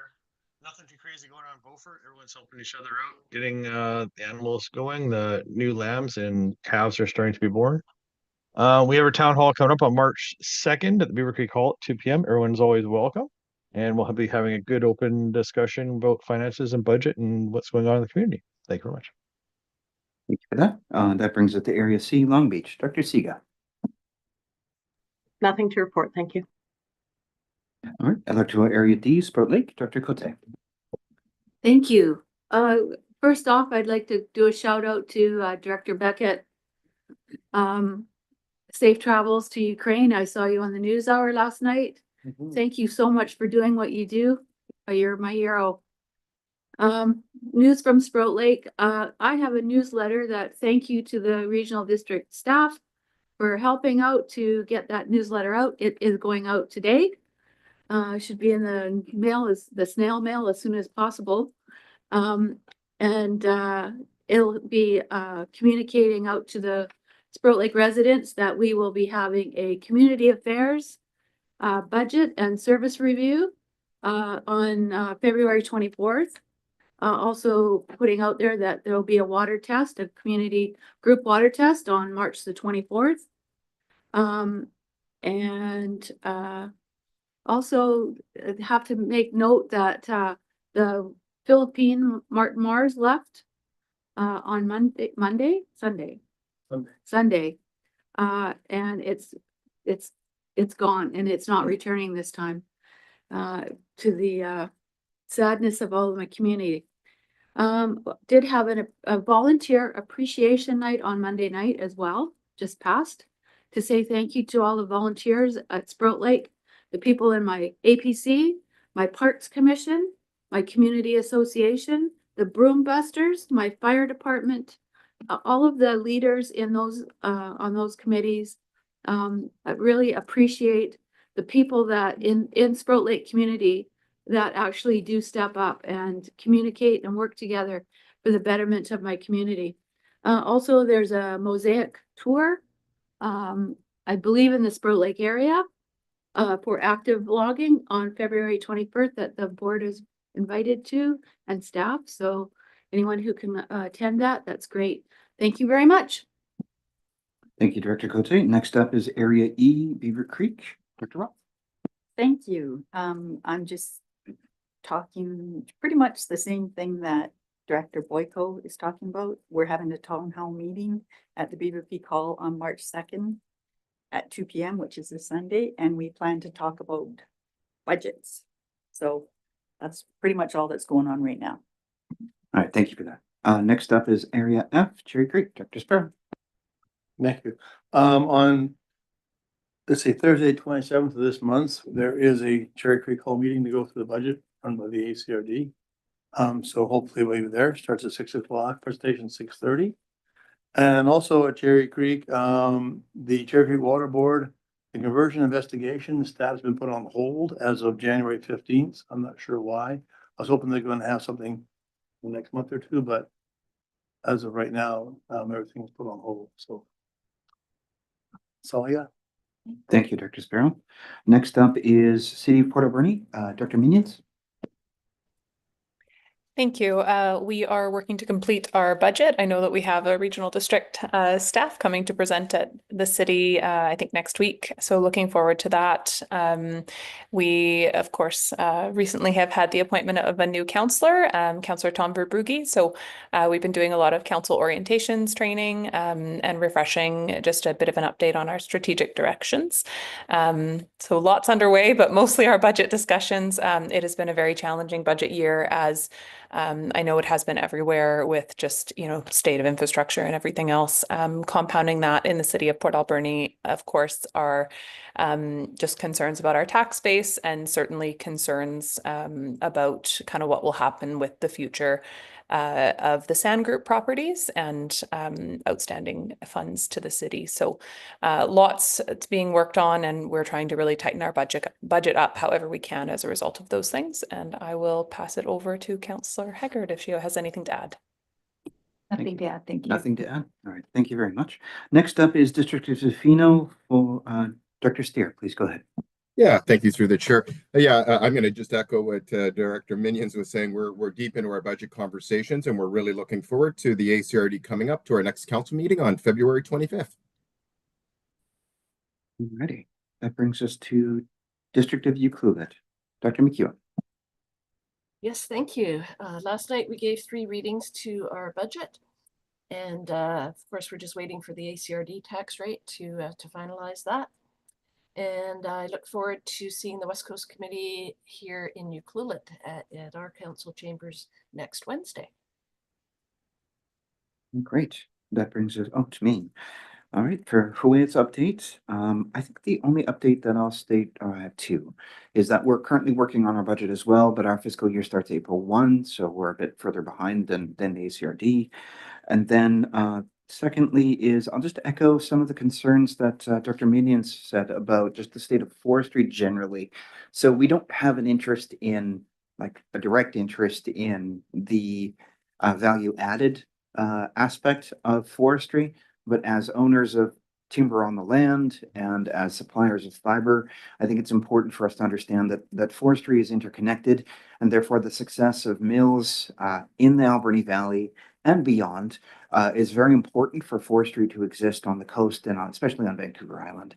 So it's, I think, very important for us to understand that while the natural resource sector may take a bit of a hit from here and there in a cyclical manner, I don't think that the resource industry is dead. I think it does require some attention and some care and attention from the province. But with that being said, it does seem like despite the tariffs that exist with a certain country right now, if the United States wants to re-industrialize their economy, they're going to need resources, and those resources will be Canadian in a lot of ways. So despite the tariffs, I do think that we're going to need to prepare for a renewed need for natural resources like Canadian wood. And so I think it's worthwhile to have that investment, but I think it's going to be something where it's a partnership between local communities, business interests, government, and First Nations. I think that's the only way it's going to work. And we're committed to making it work, because Kuwait can't make our budgets work unless we actually get involved in creating value on the market and sharing in that value. And we have to be able to create value to do that. And we're not being able to right now. We're doing other things that diversify our economy, but in working together on natural resources, we do need to see progress there. And I think that's really important. Okay, so I'll leave it at that. Next up is Toquat. Director Johnson, are you still here, or did you have, oh, yes, you are. Please go ahead. Working on my laptop, iPad today. Yeah, like everyone else, we're working on our budgets. We've hired 4 new staff members, so we're busy onboarding people, and I think that's it for now. Actually, we're updating our strategic plan, so we have a meeting, a question and answer meeting for citizens on Thursday. So hopefully people will attend that. And then that's it. Thank you. Thank you for the update. Ho-Chuk-Lusset Tribe, Director Coots. Thank you, Chair. As everyone else, we're doing budget. Executive has accepted the budget, and coming up next week on the 18th, we will be presenting it to the Legislative Assembly.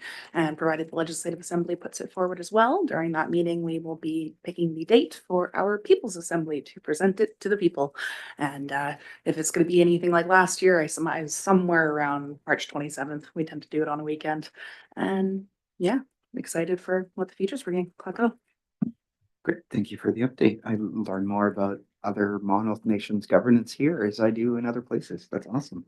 Ucluelet government, Director Mastrangelo. Good afternoon. Thanks. Yes, we're also doing the normal financial things this time of the year, such as budgeting. We also do have our onboarding of our new director of operations, and we have successfully hired someone, which is amazing. And we've been looking for someone for which seems to feel like almost 2 years now.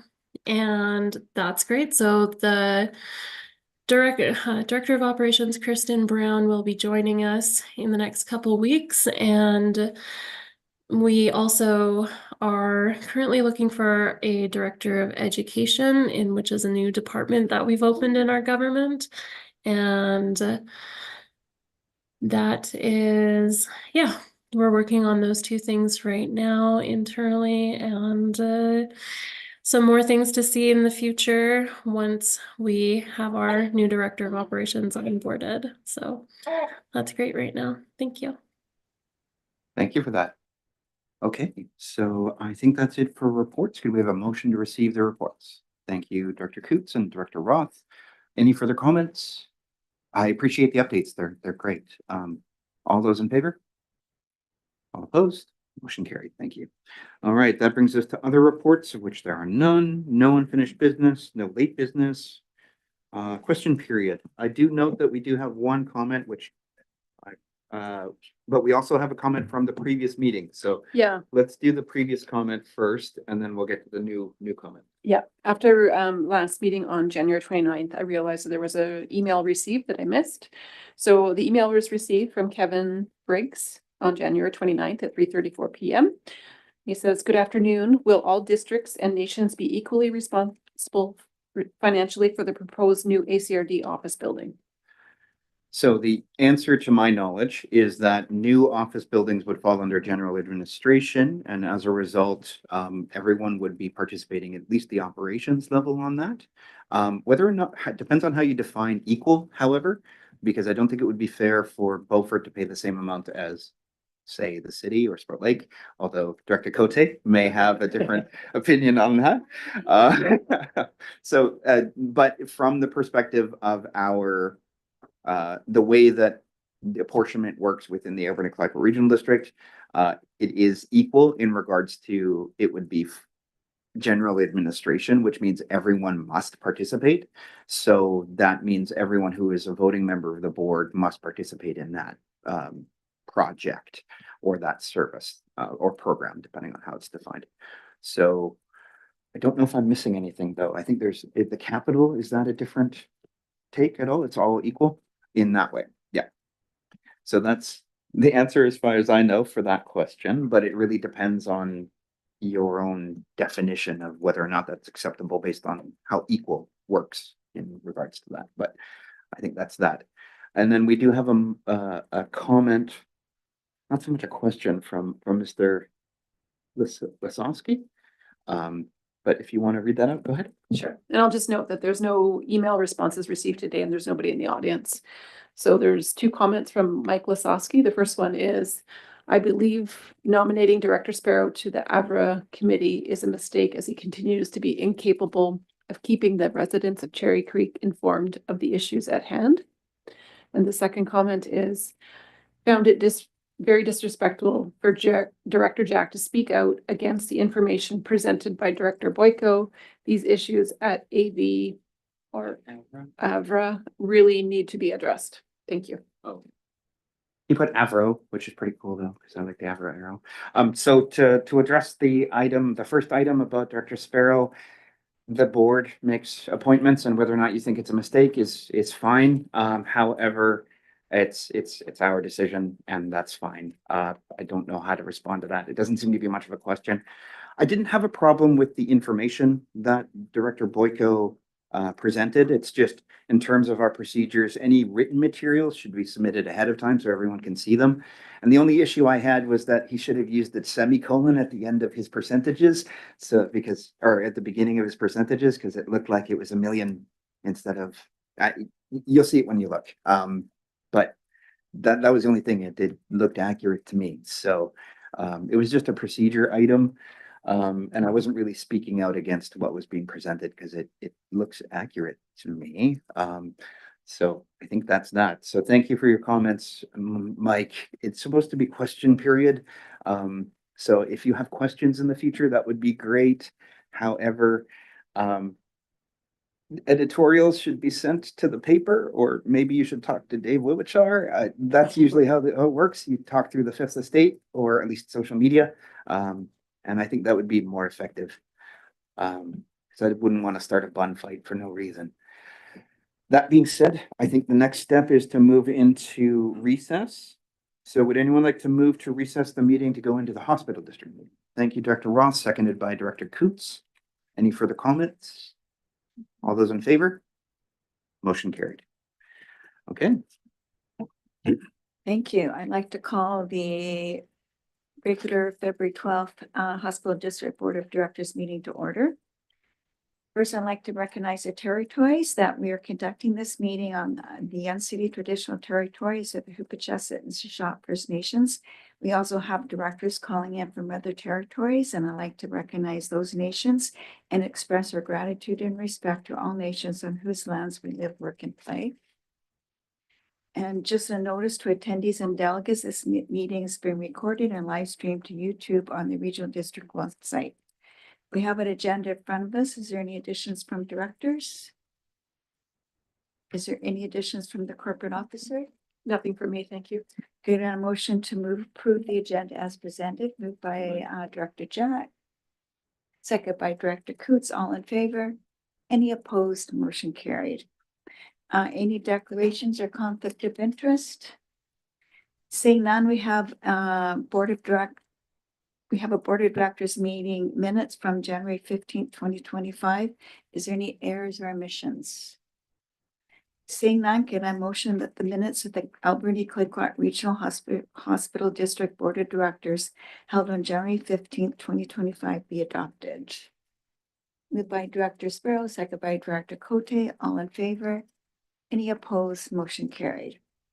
No petitions, delegations, or presentations, no correspondence for action. We do have a couple items for correspondence for information.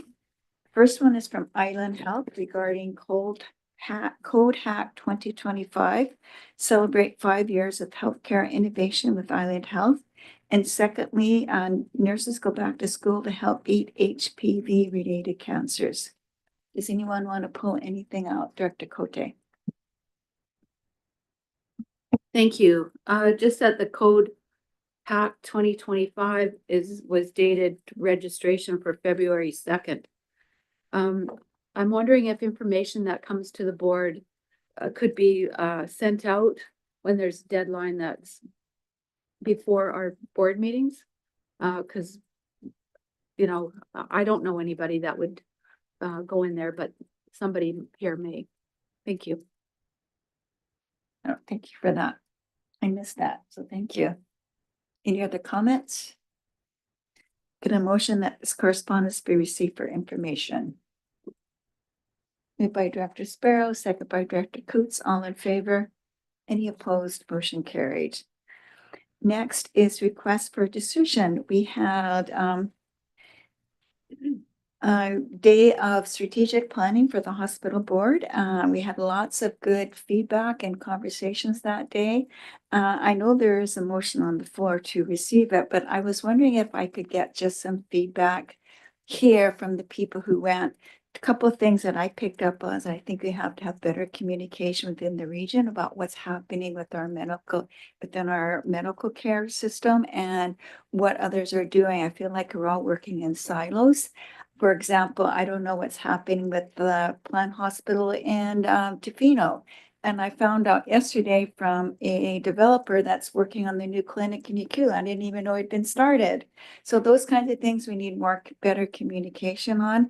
And even locally, the other day I was at a Zoom meeting with Island Health, and I was asking where in the queue we are for the proposed clinic for Port Alberni, and they said they don't want any money. Well, that was news to me. I had no idea. So we need to work better together and establish that better communication with each other.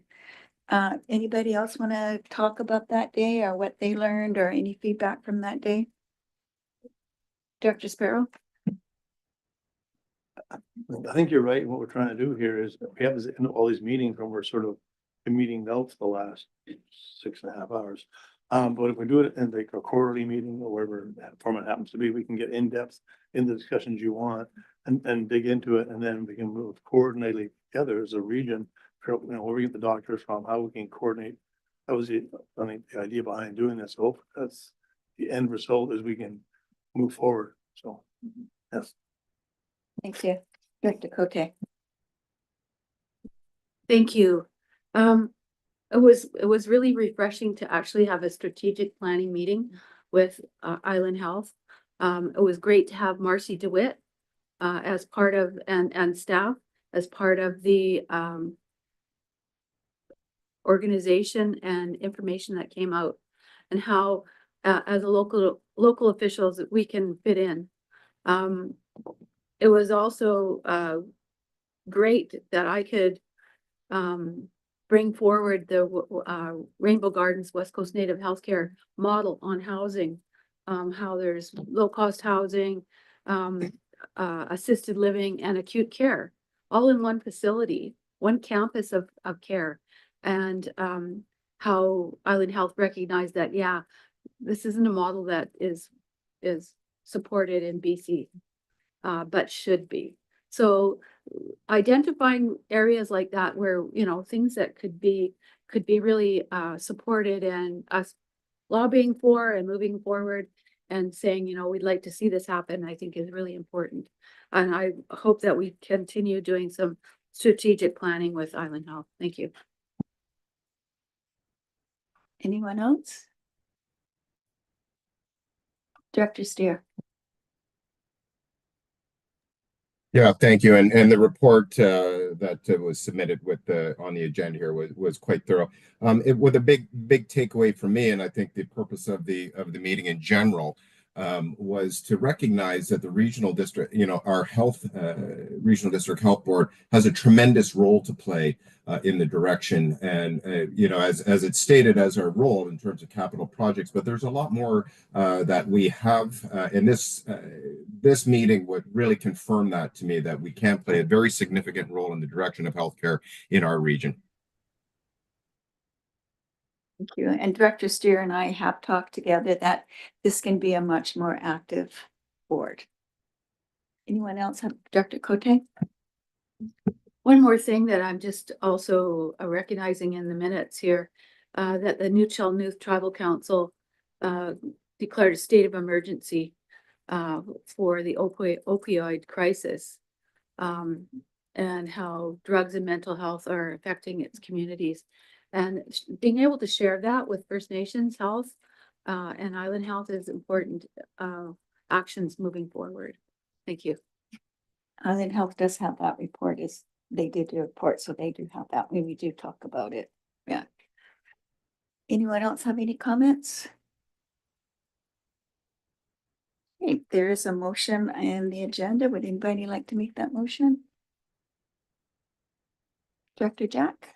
Can I get a seconder? Director Sparrow? Any final questions or comments? All in favor? Any opposed? Motion carried.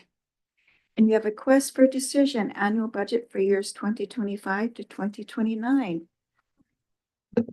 Thank you. So today I'm looking for first reading of our draft financial plan for the Alberni-Clayoquot Regional Hospital District. The request from Island Health has actually come in at what we consider our base funding of $550,000. There is a bit of a warning, I would say, in the letter that there are going to be some substantial costs coming towards us as that Tofino General Hospital project hopefully comes to fruition here coming forward. So staff have drafted the budget at the same tax requisition as last year of 1.836 million, which is putting money into that reserve fund. The reserve fund is not going to cover anywhere near what the costs are when we actually get to building, but any little bit helps. An exciting year in 2025 in that the final debt payment for the West Coast General Hospital will be paid. So that will be fully funded. And I guess the other part is that the Island Health is waiting for what they hope to be approval to proceed with their business plan development stage of that Tofino General Hospital. And so looking forward to seeing that start to move through the process. And I'm happy to answer any questions. Director Steer. Yeah, thank you, Terry. Appreciate that. And that is great news about those last payments that are coming forward. And I appreciate once again explaining the reserve fund and how that, as you point out, it is going to be an expensive project, but it is important that we start looking at contributing to the continuation of that reserve fund, as it will lower the eventual borrowing cost. So I appreciate that information. I just have one little, and it's a semantics thing. And in the report, under background in this particular case, where it talks about the regional, how we provide the local share of 40% for funding. And I don't know, I mean, I did want to have this discussion. We have had this discussion, and instead of putting a percentage amount, because I know this is going to be a question that we're going to be faced with on a number of occasions for capital projects moving forward. And I would be comfortable if we could remove the 40% and just the regional hospital districts provide a local share of funding for capital projects, and remove that because unless you have found something else that this isn't written in stone, and looking at other regional hospital districts throughout the province, and they've been negotiating what those percent shares will be. This is not written in stone at the 40%. It is semantics, but I think it is important that we're consistent in that approach. Thank you, Director Steer. Director Cote, then Director Boyko. Please go ahead, Director Cote. Thank you. Let's get the champagne out. I have a question about the emergency reno. Is that already paid for, or is that part of the final costs that we have paid for? Thank you. Yes, I think we have distributed all of the funds, that we've been requested. If I can just circle back to Director Steer's comment about the 40%. Historically and to date, we have provided a 40% share. I do appreciate that. We would love to lower that in the future. Could I put to a max of 40%?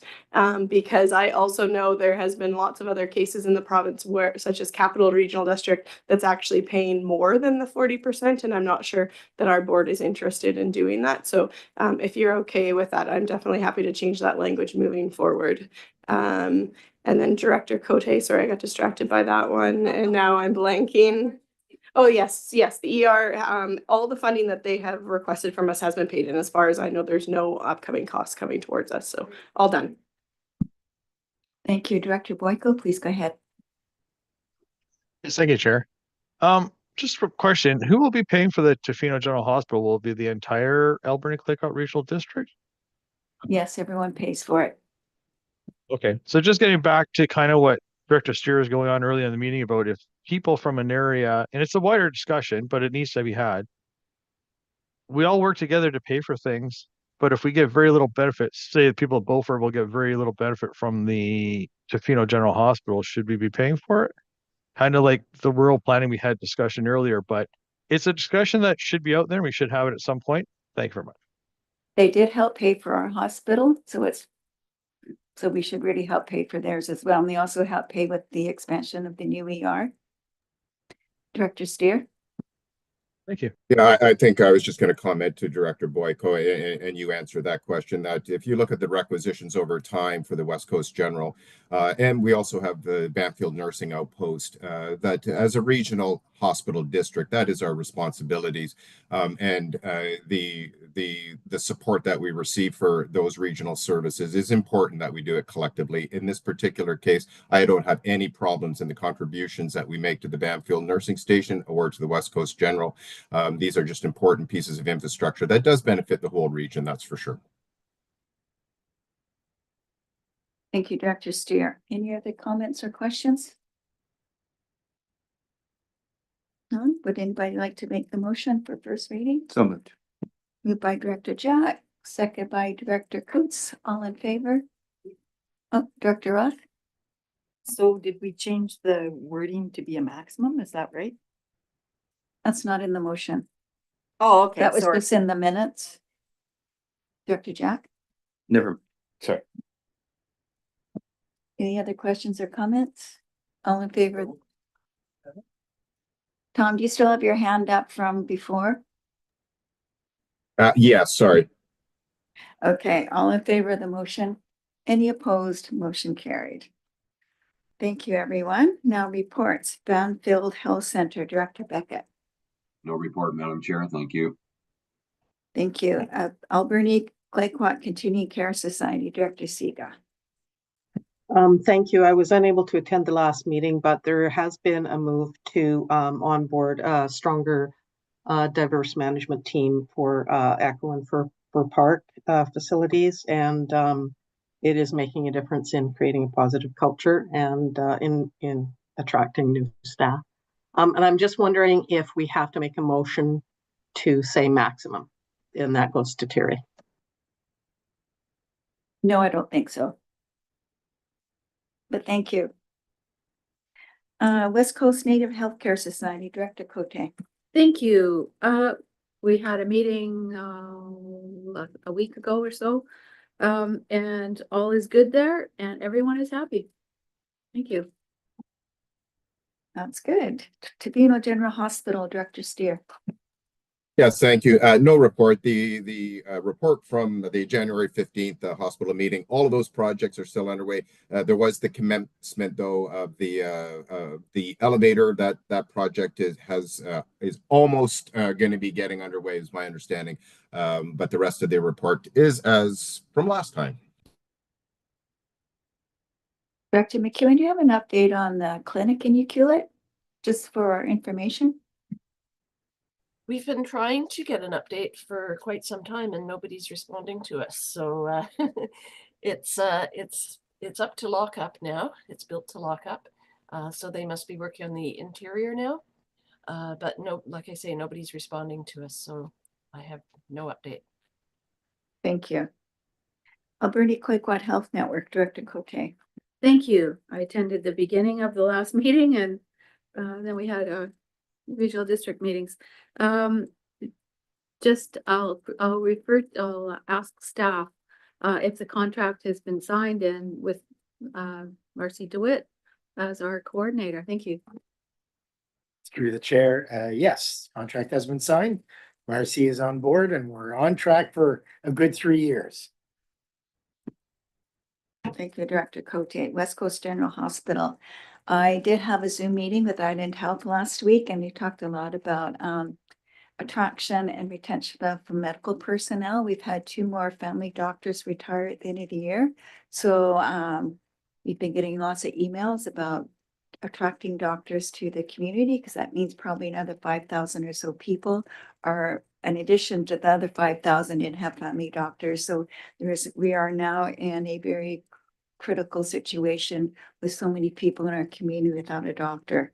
So I do see in my calendar a follow-up meeting with them in a couple more weeks. I'm meeting with our Ministry of Health and Island Health next Friday, and one of the items on the agenda is remote health. And I'm going to take back to it a lot of things we discussed at the general governance meeting about how difficult it is for our First Nations communities that are very remote and trying to get medical care. So I'll put that on the agenda for sure. So anything else, Director Cote? Question to you. At the meeting that we had with the doctors, they talked about having a school job fair. Is that still, have you heard anything more about that? I've not heard anything, not had a follow-up.